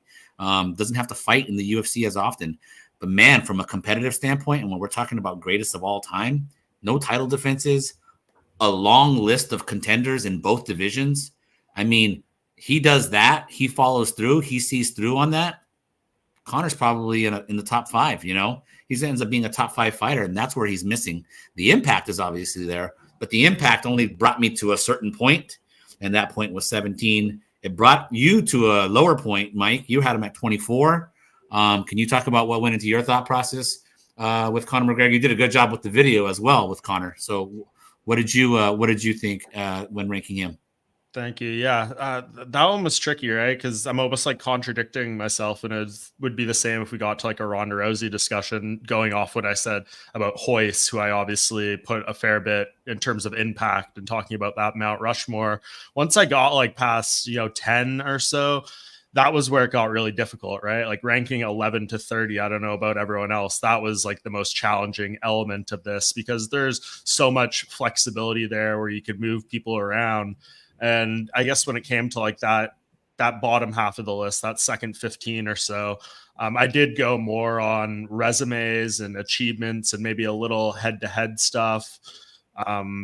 So like for Conor, I think it's been said pretty well. I mean, those title defenses, the rise up was incredible in that few years where we had, 2013, 14, 15 is some of the most memorable times I've ever had covering the sport. And those events, the magnitude of them was unlike anything to this day we've really ever covered. It was special. But in terms of like what he left on the table with inactivity, going on 7 or 8 years now with just one win in the UFC. That stuff definitely hurts his stock. And, the 2 losses to Poirier, obviously significant there. The Khabib fight, these things kind of dropped him down a little bit. I think maybe I could have put him slightly higher. I'm really comfortable with where our staff ultimately measured him out at 15. I thought that was a really nice sweet spot for him. If you wanted to make a case a few spots up, I wouldn't have argued it too much. I think if I redid this list, maybe I would arrange it a little differently, have him a touch higher, but not significantly. So yeah, I just think, of course, those title wins, those performances, those rise up, that earned him a spot in the top 30, no doubt. But just everything else, the missing pieces there, I think is what dropped him down. And just seeing what other people kind of accomplished in their respective eras in terms of title defenses, beating certain contenders, things like that, that just kind of dropped him down spot over spot. But he was extremely difficult. Yeah. Brian Williams, watching on YouTube, his comment, he says Conor is middle of the pack as a fighter. What he might have been is not what's on the table. It's what he actually did. So, again, I think that kind of sums up with Conor. Ultimately, he got to that point in his career, and there's so many fights that we're never going to see that I think we all wish we saw. If he would have been an actual double champ who defended his belts, he would have solidified his greatness easily in the top 10, maybe top 5. But unfortunately, that's not what happened. And so here we are. He's still the biggest star in the sport, but that only takes you so far. Anybody else have any other thoughts on Conor before we move on? I think we all feel kind of comfortable. I mean, he's literally middle of the pack, right? 15. That's right. Mm-hmm. I guess probably where he should be. I mean, it's not a bad spot for him. So, all right. Well, from one biggest star that we've had to another biggest star that we've had in Ronda Rousey. I definitely wanted to talk about Ronda as well. Ronda, for that same period, roughly, with that crossover period with Conor. I mean, before Conor, Ronda was it. I mean, she was the biggest star in the UFC until Conor came in. Meant a whole lot to the sport. Trailblazer, took the torch as the queen of the UFC in the early period when Dana White decided to finally allow female fighting in the sport, in the promotion in 2013. So credit to her. But of course, Ronda goes on this dominant run.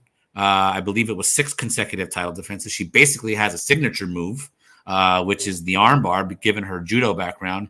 And then, of course, it just seemed like the game caught up to her. So she came in on the list at number 20 overall. But again, she also was all over the map, ranking as high as 5 and as low as 26. So I'm going to start with the person who ranked her at 5, Matt Wells. Matt, you had her at 5. She finished at 20. The resume is what it is. The career went the way it did. Why did you still have her as high as number 5? I had her at number 5 because she was that trailblazer that you talked about. She opened the doors for an entire gender to the UFC. She convinced Dana White to go from women will never fight into the UFC to, hey, here's a title for you and go defend it in your first fight. Those are just things that, if she wasn't around, who knows what would have happened. I would think women would have eventually made their way into the UFC. But for her to come in and really, quite literally, kick the door down and make this impact to inspire the whole generation of fighters behind her. We have fighters now in the UFC using her name as the nickname. That's something that's so crazy. That impact that we talk about, that ties in for me what I think about when I hear the word greatness. What did you do for the generations after you?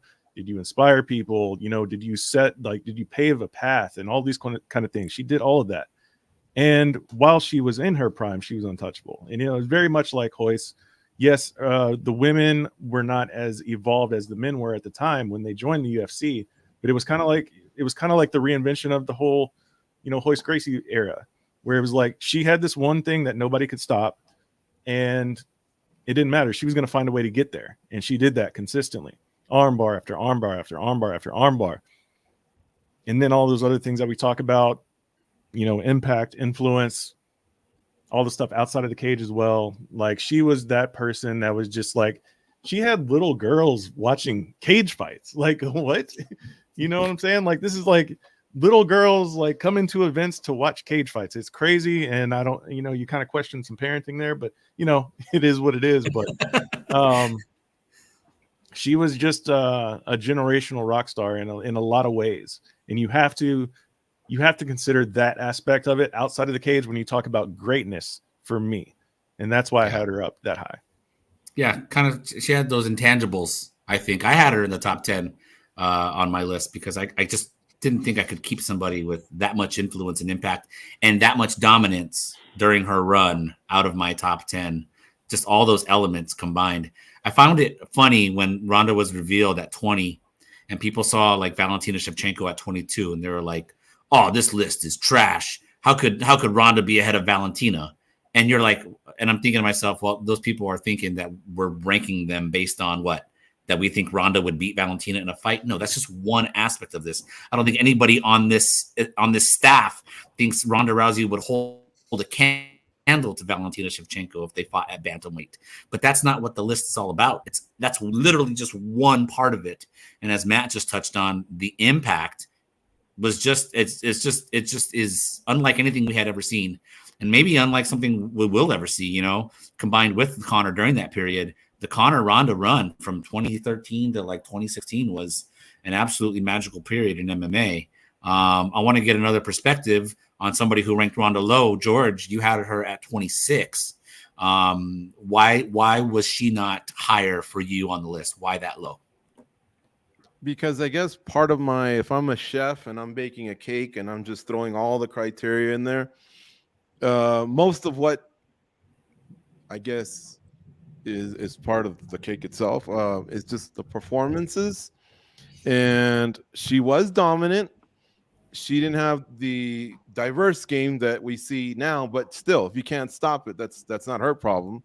I don't know. There's just a lot of great fighters over 30 years, and I just looked at resumes and felt others had better ones than her. But I don't deny pay-per-view star, put women's MMA on her back and carried it, and obviously it's tremendous. So I must have just at that time thought there was 25 others that had better careers over 30 years. And again, weighing in impact and performances, the title defenses that I mentioned, which she does hold her own in that department, but there's just been a lot of great fighters over 30 years. But can I ask Matt Wells a question? His answer was awesome. I think I give him a 99 out of 100, but the only thing I would ask Matt Wells is why Amanda's one below Ronda when she beat the tar out of her when they did match up. I just felt like that kind of like should have been maybe the tiebreaker. I would have liked to seen them reversed. Yeah, no, that's fine. There was a lot of instances I think on this list where we had head-to-heads that I kind of disregarded when you look at their entire body of work. For example, I had Jose Aldo 7 spots higher than Conor on my personal list, and we all saw what happened there. And you see this come up a lot. Yeah, Jose Aldo's ahead of on our official list. He's ahead of Conor McGregor. So yeah, I think like I just kind of dismissed the head-to-head, and I mean because that comes into the aspect of when you compare skill for skill, like in their primes. Yeah, I think obviously Amanda, would beat the brakes off of, Ronda 99 times out of 100, and no matter what point of their careers they fight. But I just disregard that head-to-head when comparing those two when it comes to their overall body of work and impact on the sport. I outweighed the impact when I thought of the word greatness here versus like their skill for skill sort of aspect. Skill's just part of it. Fada, can I get your perspective here on Ronda? You had her at number 11 as the female voice on our staff and someone who's covered the sport. I mean, does she have influence on you in your interest in this sport? I hate to put you on the spot like that, but like, I don't know, like, that's what we've talked about. We've talked about her impact, and I'd be remiss if I didn't ask about the impact of Ronda Rousey on the female on our staff. Oh, 100%. You can't deny her impact on the sport, period. I think when we're looking at the criteria of how we're ranking these people, she ticks every box, maybe outside of skill when you talk about well-roundedness. And then I think she probably would drop in a lot of people's list. But if you look at every other criteria that we're using to rank the fighters in this top 30 list, she kind of ticks all of them. She won the title. She defended her title 6 times, so she longevity. Again, I was talking earlier about Anderson Silva's dominance and what kind of run he had. Ronda Rousey also had that kind of run. Now, people from my side of the world are watching these fights at 5, 6 a.m. We have to pull all-nighters for these. And when you can get somebody that you wouldn't for a second think to fall asleep, or maybe you will try to fall asleep for the earlier fights just to make sure you're awake for that fighter. That's impact. That's what Ronda Rousey did. And I'm not gonna lie, her finishing these fights in 40, 60 seconds was great for my side of the world, but that's what she did.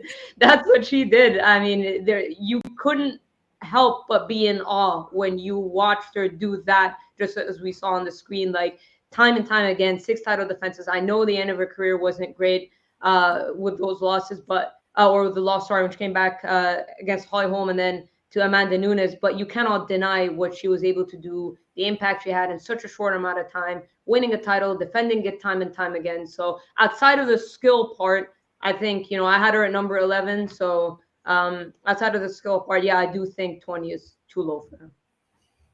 And I want to ask one more question. Nolan, I'll ask you this question. I'm curious. Much like we were just talking about, earlier, we were talking about Royce, but we were also talking about, where like with Ronda specifically, also her career is written, right? Her legacy is written. It's done. And she's at 20 on a list of the 30 greatest. Do you think that holds over time, or do you think she falls as the women's game continues to evolve? Because we're still in the early stages. We've been in this sport for 30 years. We're 10 years into the UFC stages of only a decade of female fighting. Yeah, I think for people that maybe weighed impact into this list quite a bit, I think she'll always be on the list. I think she'll always hang around there. I think the fact that she is a trailblazer, and I think the thing you can really point to, like Matt gave a great talk there about her impact on the obvious, which is women's MMA. I think when you look at the history of the UFC and you talk, if you gave somebody, I don't know, a short packet of this is the history of the UFC, women coming into the UFC would be part of that story, part of the abridged version of the story. And so who was that tacked up to? It was Ronda Rousey. So I think in terms of the impact side of things, she'll always be on a top 30 list where impact's very much weighed in. Now, with the skills and stuff, will history boost her up? Will kids years from now, will they know she was a legend? Oh, that's the woman, that's the first woman that's, really got women into the UFC and like she must be good?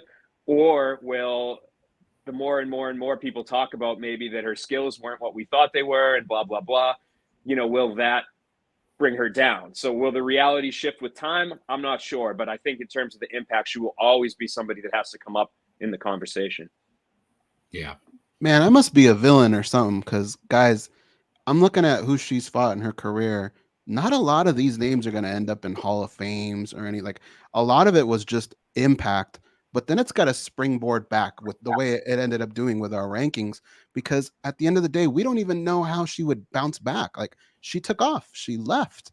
And some of these girls, like if you look at some of the girls at the top right now, we know how a Rose Namajunas reacts to a loss, how certain fighters can bounce back, what they have in them. If you look at some of the fighters at the top of our list, they have Hall of Famers all over them. I just don't see that here. I mean, I think what her impact is huge, but the story is very similar to Royce Gracie. I think she left probably right at the right time, because it just doesn't hold up to what's going on today. Yeah, I think that's always going to be the case. She was early on, but again, for the time that she fought, dominated. Danny, you had your hand up there? Yeah, I would sort of fire back a little bit at that. Certainly, there's been ladies like Shevchenko and Nunes and others who've had way better resumes than Rousey, but I think it's still aging quite nicely. Yes, she lost to Amanda Nunes and Holly Holm and got finished in both of those, but she beat Kat Zingano, who's fighting for a Bellator title like today. She, beat a Sarah McMahon, who obviously Olympic wrestler, I believe silver medalist. Miesha Tate, Strikeforce, former UFC champion as well. Liz Carmouche, current Bellator champion. Sarah Kaufman, former Strikeforce champion. Julia Budd, former Bellator champion. I'm not saying it's like the greatest resume, but sporting-wise, there's some meat there. I think it's not too bad. And don't forget, too, you guys are killing us. And also, don't forget, she could have beaten Floyd Mayweather. She could have beaten Floyd Mayweather as well. And Cain Velasquez. Yeah, All right, I guys. feel bad. I WWE feel bad about championship not wins ranking either. her. I just want to say that. I feel bad. About not ranking her. Dan's feeling bad. I He gotta wants a say. mulligan here. I gotta say, no, because if you want to call out like my Anderson Silva number 2, I don't think the hypocrisy is the John Jones PED thing like we were talking about earlier. I think the more hypocrisy is like there are fighters like Anderson Silva, BJ Penn, and I would include Ronda Rousey more so than dominant fighters than Khabib, John Jones, or George St-Pierre. Anderson, BJ, and Ronda had an aura about them where whether you love them or hate them, whether you expected something great or you were skeptical, you knew something was going to happen. Again, I'm not challenging, head to head on these fighters, but when it came to, if you were around for these eras, Fedor would be one. If he were in the context of this list, he would be up there. But as far as this list goes, Ronda arguably is one of those people, and that's why I have Anderson so high. His competition wasn't great. Men's middleweight is better than women's bantamweight, right? Head to head, any era, but not by much. You know what I'm saying? Yeah. Anderson didn't have the strongest strength, but it was that title run, that aura. So if I want to keep that same energy, I got to call myself out for not ranking Ronda. Solid. All right. Solid, man, for sure. All right. Yep. Let's move on to our next topic, which is a topic that this term gets tossed around all the time. So I had to apply it to our list here. We see all the time the phrase recency bias. Recency bias comes up a lot. It's just something that gets mentioned a lot. And we see examples of it, right? Like, I was surprised that we were having any sort of conversations about Kamaru Usman being the greatest welterweight of all time over George St-Pierre. It was just felt like recency bias. And it feels like we're having those conversations sooner into guys' and gals' title reigns. They get 2 or 3 title defenses. Are they the greatest of their division? Like, can we just slow down with the recency bias? It drives me nuts. So I wanted to bring up recency bias as it applies to our list, because are there some spots on our list where we can actually take a look in the mirror and say recency bias may have factored in a little too much? We already talked about Alexander Volkanovski at 9 earlier, which some of you guys agreed with. I'll pose a couple of other names. I think Henry Cejudo being as high as number 17 is an example of recency bias. I think Francis Ngannou making the list at 28 is an example of recency bias. Any thoughts on those 2 guys? Plus, anybody else you think was a real beneficiary of recency bias on this list? I'm going to open it up to anybody who thinks a lot of you guys did not put Francis Ngannou on your list. We only had 3 people vote for Francis Ngannou on their list. I mean, do we feel comfortable with Francis Ngannou being on the list at 28 over some of the people who were snubbed? Let me tell you, and actually, let me put some context for this for you guys, okay? Our first 5 out, so our first 5 fighters, the fighters who missed, and our viewers don't know this, so anybody watching this video will hear this for the first time. But this was our first 5 out. Looking right now, our first 5 out were Charles Oliveira, Michael Bisping, Mark Coleman, Lyoto Machida, and Chris Cyborg. Those would have been 31, 32, 33, 34, and 35. Could say recency bias really snagged, really bit one of those fighters and kept them off this list. I think Ngannou is a prime example of that. I mean, I get that he was very terrifying, but do we really think he's one of the 30 greatest fighters of all time? Well, he did clean a lot of clocks of guys that held the belts, so he might have caught them on the tail end, but I mean, he was pretty destructive. And frankly, what I think Francis Ngannou was what we all thought a awesome monster could be in the UFC, where we could now go to all the boxing purists, all the international Olympic wrestling purists or whatever, and say our sport has the baddest man on the planet, and it's because of this. And then you just show them the highlights of him not only beating some of the top contenders from the day, but all of these former champions. So him dipping in there, I'm not hating it, to tell you the truth. And the reverse is, I'm kind of feeling it in the sense of, I thought people made some pretty good points with, hey, how come Islam Makhachev's not in there? Now, granted, 2 of his title defenses are against a featherweight champ. Not necessarily, he hasn't been addressing the lightweights, right? But he's not that far away from getting to the 4th title defense, which would then put him in the conversation, maybe the greatest lightweight title of all time. Now, of course, I told people, hey, we're making the list as of today, not as of a year from now. So I think he's someone that could maybe be in the next list if we were to do this, every year or something like that. He could very well be there. But I thought we did a good job of giving the right people some of that love, that their accomplishments speak for themselves. Excuse me. What about Cejudo? What about thoughts on Cejudo here? Man, 2 titles with a title defense in each one, awesome record, and one of those W's being against Demetrius Johnson. He should be in there. Carries a lot of weight. I actually had Cejudo on my list. Cejudo was, I believe, in the late 20s for me. So Cejudo, I think, belongs in the list. I ranked him at, let me go ahead and say it so that we know. I ranked him at 24. I had him at 24. So I do believe Cejudo belongs in the list. But 17 just felt high. I mean, how are we putting Henry Cejudo ahead of Kenny? Can you pull the list up again for us? Cold coffee here. I mean, look who he's ahead of. Henry Cejudo is ahead of Chuck Liddell. He's ahead of Max Holloway. I mean, he's ahead of Matt Hughes. Really? Do we really think he's ahead? He should be ahead of those guys. I can't be the only one who thinks he's ahead of Dominic. I mean, he beat Dominic Cruz late in his career, but he's ahead of Dominic Cruz as well. I don't know. I just feels like Cejudo is too high on our list.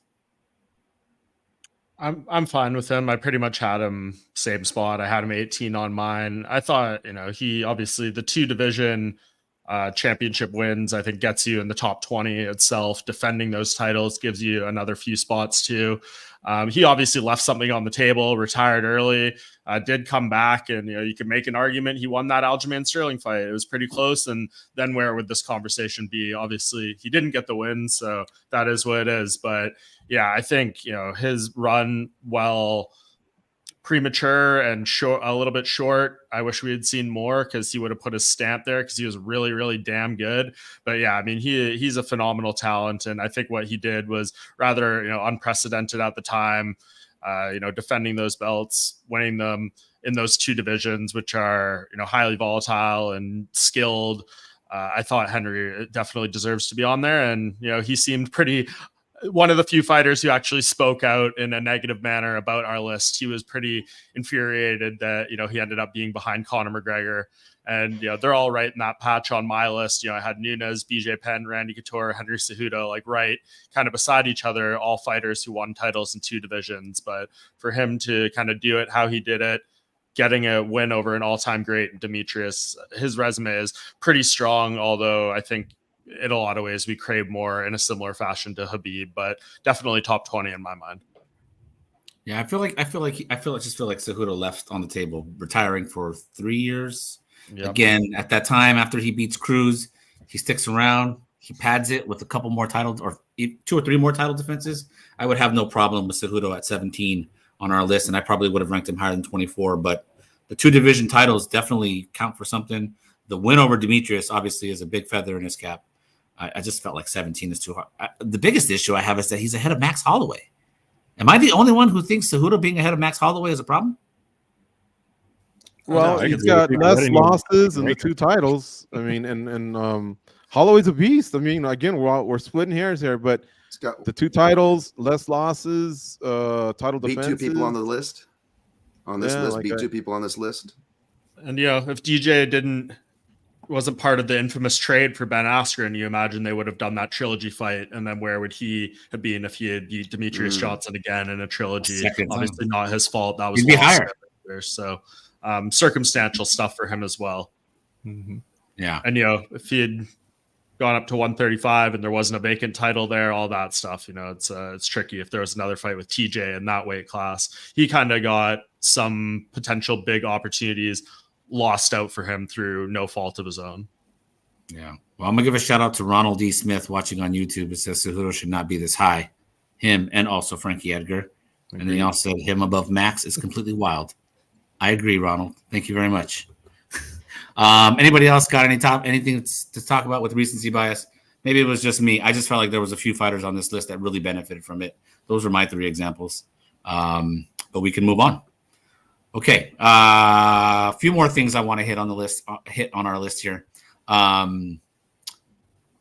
Next topic. Did we show enough respect to the OGs of the sport, to the pioneers? Do we have enough of those guys on this list? And I'm talking about the guys who did make this list. I am talking about the guys like Royce Gracie, obviously, who we've talked about. Randy Couture is on our list at 11. Chuck Liddell is there at 18. Tito Ortiz is there at 25. Frank Shamrock is there at 29. Matt Hughes is there at number 21. You know, we've got some guys that I would say, when I mean the old school guys, the pioneer guys, kind of like they started pre Dana White, right, in the UFC era, or maybe right around the time Dana started. Like, the sport was really just coming together after its first decade. Those guys, do we have enough of those guys? Are we missing some of those guys? Naturally, I'm going to go to the OGs of the staff, George and Goes, to get an answer here. Do you like where the guys, the OGs, where we have them placed, the guys that I mentioned, do you like where they're at? And are there guys that should have been added to this list? I thought we were pretty fair with what we did. I mean, it's really difficult. That's what's so difficult about this list, are the eras, right? And you look at guys like Liddell, like Gracie, like Hughes, the schedule that they had versus what some of these guys like a John Jones or an Anderson Silva had. They didn't fight as often. Sometimes a lot of these guys fought each other, not even in 5-round fights and 3-round fights, right? So I think where we put them was pretty fair. A lot of them, if you look at some of the guys that we talk about, like Alexander Volkanovski, there's really no holes, right? Some of these guys still had a little bit of holes and were able to expose other fighters at their time. But I think we were pretty fair. What they had to do was really difficult when you think about it, because they were still learning on the job, and that doesn't really happen very often in the UFC. Yeah, I think for me, probably the biggest issue for me was I had Chuck Liddell at number 11. I had him just outside the top 10. I had him at 11. Chuck, for me, before Conor McGregor was doing it, Chuck was doing it. Like, the guy who was the mainstream, who was putting MMA on the map, who was showing up in the movies. But why was he doing all that? Because he was kicking ass in the cage. He was beating killers in the cage too, you know? And so I just feel like Chuck Liddell was a guy who should have been much higher than 18. Again, he's behind Henry Cejudo. I'm sorry, but I have a hard time with Chuck Liddell being behind Henry Cejudo. Is like my trigger in this whole thing. You know, I have a hard time with him being behind someone like a Henry Cejudo. And there's other people that I think he should have been higher than. I mean, just look at this footage that we're seeing. You know, we know a lot of people who are fans of this sport may not have watched Chuck Liddell, right? We have fans of MMA who came in after Conor, and even newer fans who came in after the pandemic, who have no idea about Chuck Liddell, but just look at that guy. I mean, just an incredible fighter. I get the skills aspect, right? Like, there was a lot of brawling back then, but man, he beat a who's who at light heavyweight. It was awesome. It was awesome when he was in there. I just feel like he should have been higher. I do want to add something to what I just said too. Is that another thing that people have to understand is this also happened during an era where Pride Fighting Championships was around. And a lot of people would argue that some of their fighters were better. We just couldn't match them up. We actually were able to do that with Chuck Liddell, and it didn't go very well for him when he fought Rampage Jackson, right? So there were a couple of these guys like Ricardo Arona over there, Rampage Jackson, Vanderlei Silva, where I think we just couldn't match them up and figure out where they were, if they were superior to some of these UFC guys. We were able to finally get some of those, like Chuck and Vanderlei, but it was a little bit past their primes, and I don't know that it really solved very many questions. Yeah. I don't disagree with any of the points. I had Chuck at 8 too. Sorry, Dan. I think he is the reason, like one of the reasons, as you laid out there, why I got into the sport. Some of the first pay-per-views I ordered was, Chuck Liddell, Randy Couture 3, stuff like that. And he made famous too, fighting style with the sprawl and brawl that is basically what the UFC wants out of its entire roster at this point. They want fighters who, if they get taken down, they get back to their feet, and they want striking. That's the style he made infamous. There's some notable MMA gyms out there that's pretty much what they teach. They don't teach a ton of jiu-jitsu. They teach get-ups from your back and striking, because they know that's what the UFC wants, what that will be like a successful career if you can kind of master that and make it great. And he is the tipping point of what made that famous, on top of everything he did for the sport that you laid out there. So I had him high for that reason. That run he went on was legendary. The longest knockout streak in UFC history at 7 fights, which is now safe after Sergey Pavlovich lost to Tom Aspinall. So he has all the credentials, all the accolades. It got real ugly there towards the end, of course, but I don't think that takes away what he did during the upswing. Yeah, absolutely. Yeah, I just want to say, real quick. I agree. I think those are great points. I only had Chuck ranked at 26. I had him one above Mark Coleman. I just want to mention that because even though I agree, and you could argue Chuck is higher, like you guys made great arguments. Mark Coleman, I think, is the only name of the vets that I saw that didn't make it. I was happy to see guys like Frank Shamrock made it. Shouts to George. I think he did a great job on that video, by the way. Happy to see guys like Frank Shamrock. But I will say Mark Coleman, not just godfather of ground and pound. You want to talk about a certain style. Obviously, he didn't have the impact, the commercial impact or otherwise like Chuck Liddell. But when you talk about going over to Japan, I know this isn't a pride show. This is UFC's greatest. But you want to talk about UFC champions who successfully went over there, who successfully fought. You know, this guy Coleman fought prior to Liddell's era and still had a win in the next era, which was Liddell's era. Again, I'm going to reference an amazing show. You all should go back and watch Pride Grand Prix 2000. I know I referenced a stinker earlier with Sakuraba versus Royce Gracie, right? The towel throw. But you look at like the documentary, The Smashing Machine with Mark Kerr, that actually fortifies around that. It actually ends up being a Mark Coleman story who makes an incredible resurgence post-prime to kind of win in that era. So I feel like Mark Coleman should get that kind of doesn't get mentioned a lot, but the fact that he kind of had two different career resurgences deserves some mention. No, that's great. It's a great shout. I actually had Mark Coleman on my list. I think down in the low 20s, or the high, whatever you say, high 20s. But that's a good shot with Mark Coleman for sure. There's a comment in here from Ronald E. Smith. He says both Tito and Chuck. He said Chuck Def belongs higher. Brian Williams said that. But then Ronald E. Smith says both Tito and Chuck, insane seeing Tito Ortiz that low. Clearly somebody who watched Tito Ortiz's career. I think that would be hard for a new viewer to understand given what they see of Tito Ortiz these days. But somebody want to put into perspective Tito Ortiz's career in his heyday? Goes? You want to talk about Tito and how great he was? Yeah, so around the time that Tito was around, we were battling whether or not like the show was going to stick around, right? I think he carried it on his back for a long time because he helped kind of bridge a little bit of a gap between people who were pro wrestling fans and MMA fans, where you finally had like this villain show up, right? And he's sitting there and he's arguing with Ken Shamrock in press conferences and people are throwing chairs. Like he helped bring us into the big stage here in Las Vegas, where now you would see these fighters up on the marquees where you didn't see that before. And he had some pretty decent wins along the way. Not to mention, he did this at the very beginning, towards the beginning of the UFC. He came in. I remember he used to teach wrestling in Orange County, California, and he just kind of popped in as an alternate. And the dude was able to put together a pretty good career. I think he taught a lot of people a lot of lessons. Dan brought up Frank Shamrock.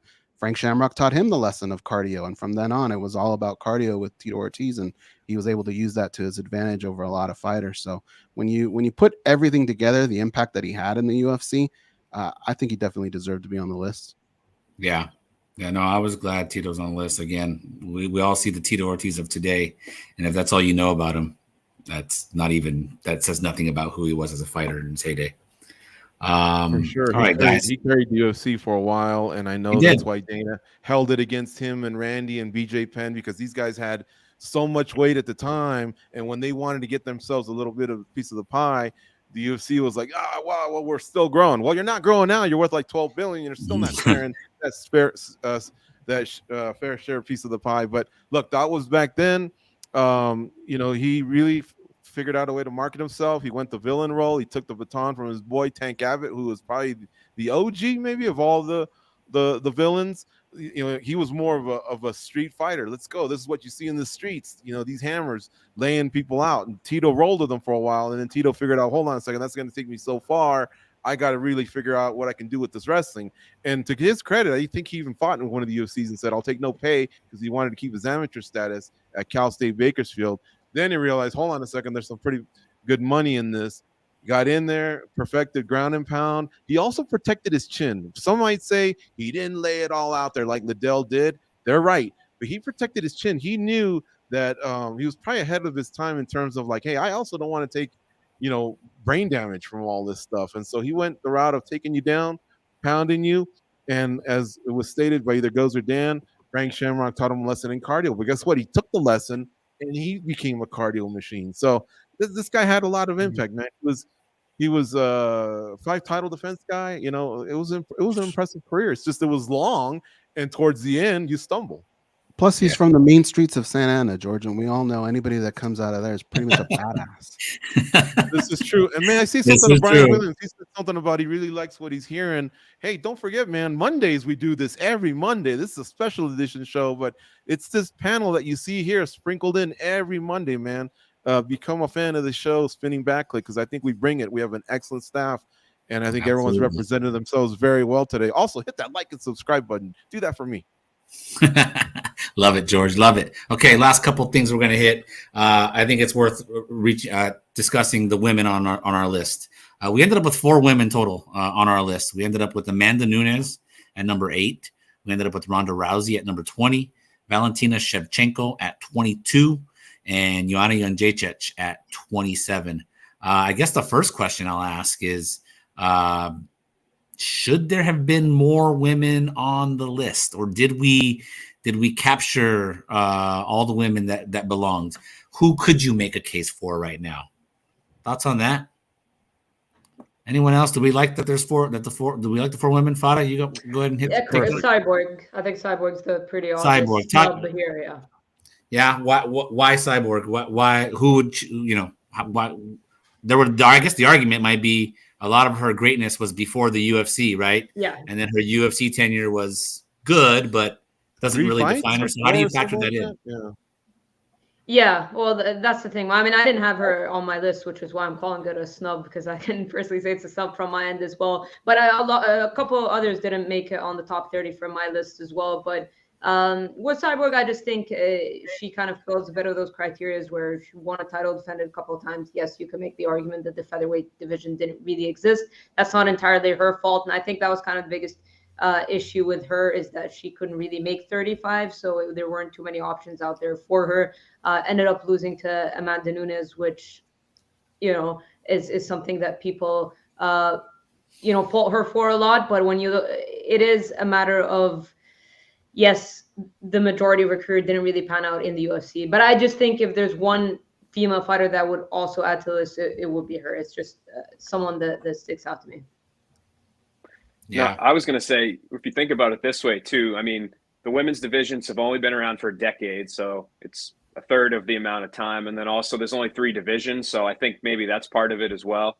Just broke out my calculator, and so theoretically, if everything was even, there should be 4 women. So that's pretty much what we have. So if we're talking about the amount of time and the divisions per that period of time, so I think we got it right. I think with more time, there'll be a higher rate, but we're only dealing with a decade's worth of history so far. I'll play devil's advocate in one aspect of it. We have Joanna Jędrzejczyk at 27. Rose Namajunas, 2-time champion, beat her twice. Is there a case that Rose should be that 4th woman and not Joanna? Anybody? I think she just didn't have the same, streak of, title defenses and running shop and stuff. And if you want to make the arguments about where her wins over Joanna came at her stage in her career, if you believe Joanna, how bad the weight cut was for the first fight, all these little things. Rose is obviously phenomenal. She'd be, top 5, top 7 on a women's only list. But yeah, I think we honestly nailed this part. This is not something I really even looked at the list and was like, we're underserving the women's side.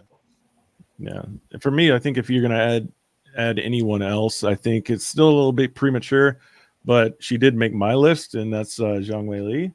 But I could see why she wasn't on anyone else's list, because, she is still very much in the midst of building her career, but still a 2-time champion already, and is looking like someone that could very possibly, run away with this thing for the next few years. She may be on a future iteration of the list. Mm-hmm. All right. I think we all feel pretty good about the 4 women that made our list. We'll call it our female Mount Rushmore. That's what it is, right? Yep. Okay. Last thing I want to discuss, guys, and this is going to be open to everybody, but, we end up with what happened, George? It's not a female Mount Rushmore. You got to put if it's just UFC, yeah, but otherwise just Cyborg UFC goes in, and Joanna takes our female Mount Rushmore of the UFC. Yeah. Okay. Biggest snub. We all have people that we ranked in our top 30 who didn't make our official top 30. And again, I already talked about our first 5 out, and I'll repeat it again. Our first 5 out was Charles Oliveira, Michael Bisping, Mark Coleman, Lyoto Machida, and Chris Cyborg. Those would have been 31, 32, 33, 34, and 35. You know what's interesting about the Charles Oliveira Dustin Poirier one, and I have to bring this up. Dustin Poirier. So we use the point system, as I mentioned earlier, right? If you were ranked number 1, you got 30 points. If you were ranked number 2 on someone's list, 29, ranked number 3, so on and so forth. Add up those points. That's how we ended up with our list.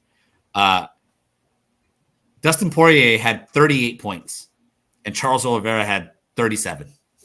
He missed the list by 1 point. And of course, this is going to be a point of contention because, I mean, number 1, Oliveira is the one who has who won an undisputed title between the two of them. He's the one who defended a UFC title between the two of them, and he defended it against Dustin Poirier, beat him head to head. Am I just fanning the flames here on Charles Oliveira being the biggest snub? I agree. And I would like to hear for anyone that put Dustin Poirier, because Dustin Poirier didn't reach my top 30 list. Anybody that would put Dustin Poirier over, Chris Cyborg, over Charles Oliveira. We're talking about UFC champions, Mark Coleman, right? And people who defended the belt. So I'm actually really curious about that one. And I love Poirier, by the way. He's a phenomenal fighter, one of the most exciting to ever do it. Certainly longevity, you got to praise him for that. But in terms of greatness, achievement, I don't think he should have been on this list, to be honest. So here's the answer to that from my perspective. Dustin Poirier got screwed by the UFC's inability to let go of Khabib Nurmagomedov. His fight with Conor McGregor on Fight Island, the second one, should have been for the vacant title, but Dana White and the UFC brass could not let go the idea of getting Khabib back. And he absolutely should have been in there. Should have been in the fight that happened after that, but he chose to do the trilogy instead. Of course, his call. But yeah, I mean, in my mind, obviously he didn't get the actual thing, but that should have been a lightweight title fight. And then the one knock that everyone says on Dustin Poirier, when we include him on our list, that he wasn't an undisputed champion, that would be out the window. Obviously, that's hindsight and what ifs and stuff, but yeah, if all was fair and if the UFC moved on with that division, like it has many, many others in the years since then, when situations have come about a champion being unavailable or injured or stripped or whatever, Dustin would have had that belt. So that's, I guess, would be my answer to that question, Danny. By the way, did anybody you didn't mention Tyron Woodley out of the people outside. Did anybody mention him as well on the list? I don't think Tyron Woodley think he received any votes. Let me look. Go ahead and keep. Dan had something. I'll just say I don't know if there's a bigger Charles Oliveira fan on the panel than me. Not that saying you guys aren't a fan of his. Obviously, I'm just saying I'm a noted big fan of his. That being said, I did rank Dustin Poirier above him when I submitted my list, and I still believe that Charles Oliveira is not just the biggest snub. I believe we still biggest snub. It makes it even a bigger snub that we didn't give him Fighter of the Year for 2021. I know Usman got it that year.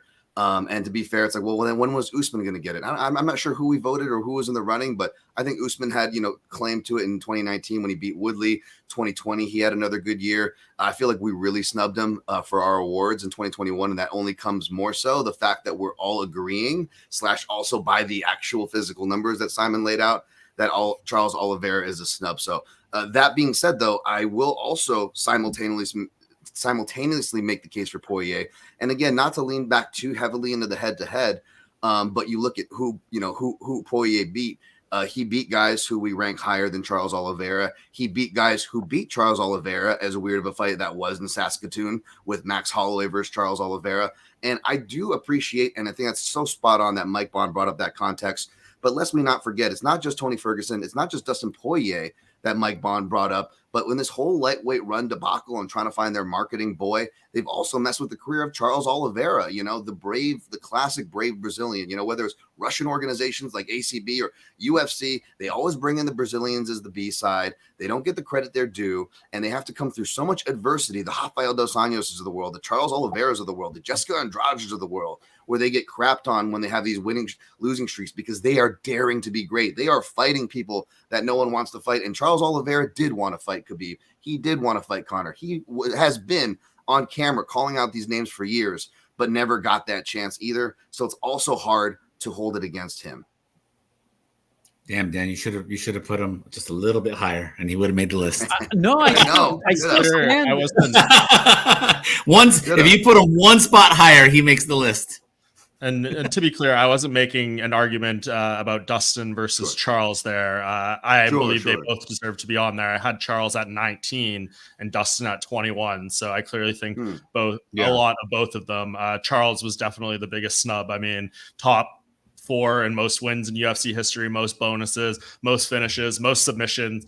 He's got all the accolades, a lot of course, longevity records, but the fact that he got that title on top of it, defended it, all that stuff, I think makes him, a clear person who should have been on there. And I was certainly surprised that he didn't crack it, albeit by the 1 point. Yeah, let me read a list of names to you guys here, because our list was the top 30, right, of 30 greatest, and that ended with Poirier at number 30.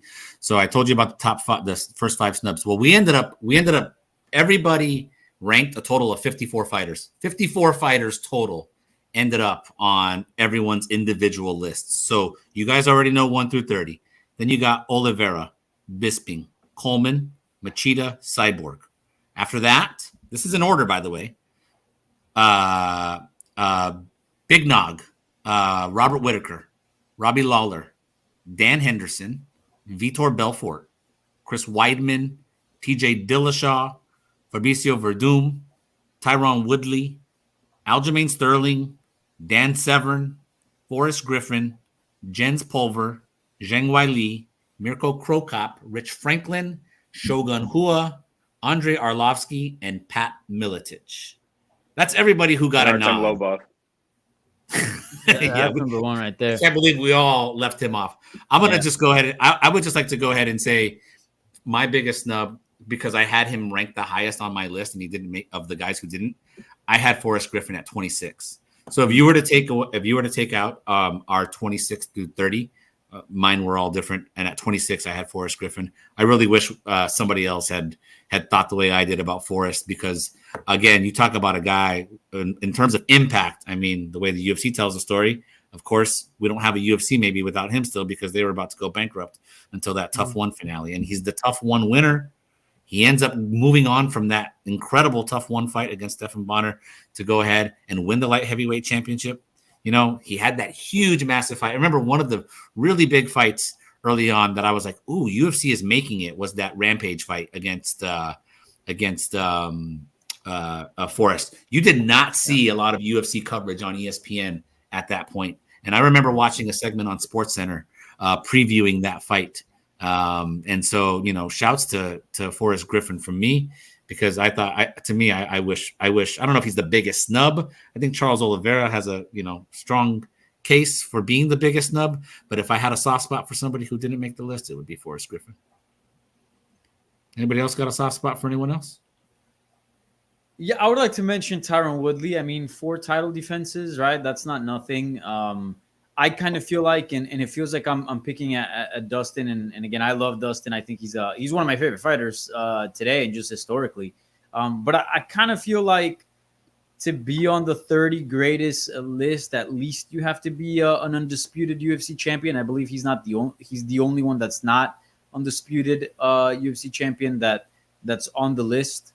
So I don't know. That's just kind of my feeling on it. I don't know how you guys feel about sort of that rule, or that my rule, I guess, for my rankings. Like, you kind of have to have at least a belt in order to be on the list. And again, everything that Dan, Tom, and Mike said, I do share. Like, I do think he was screwed over by timing, but the greats find a way, right? Like, Khabib wasn't adored by the UFC for a long time, and other people on this list weren't either, and they found a way to become undisputed. Sure, there's some degree of luck as well, but I don't know. I think Woodley, with his 4 title defenses, is a little bit of a snub as well. I don't know if he's the top snub. Great cases have been made for so many fighters that are there. How about Vitor Belfort? He won as a heavyweight one of those tournaments.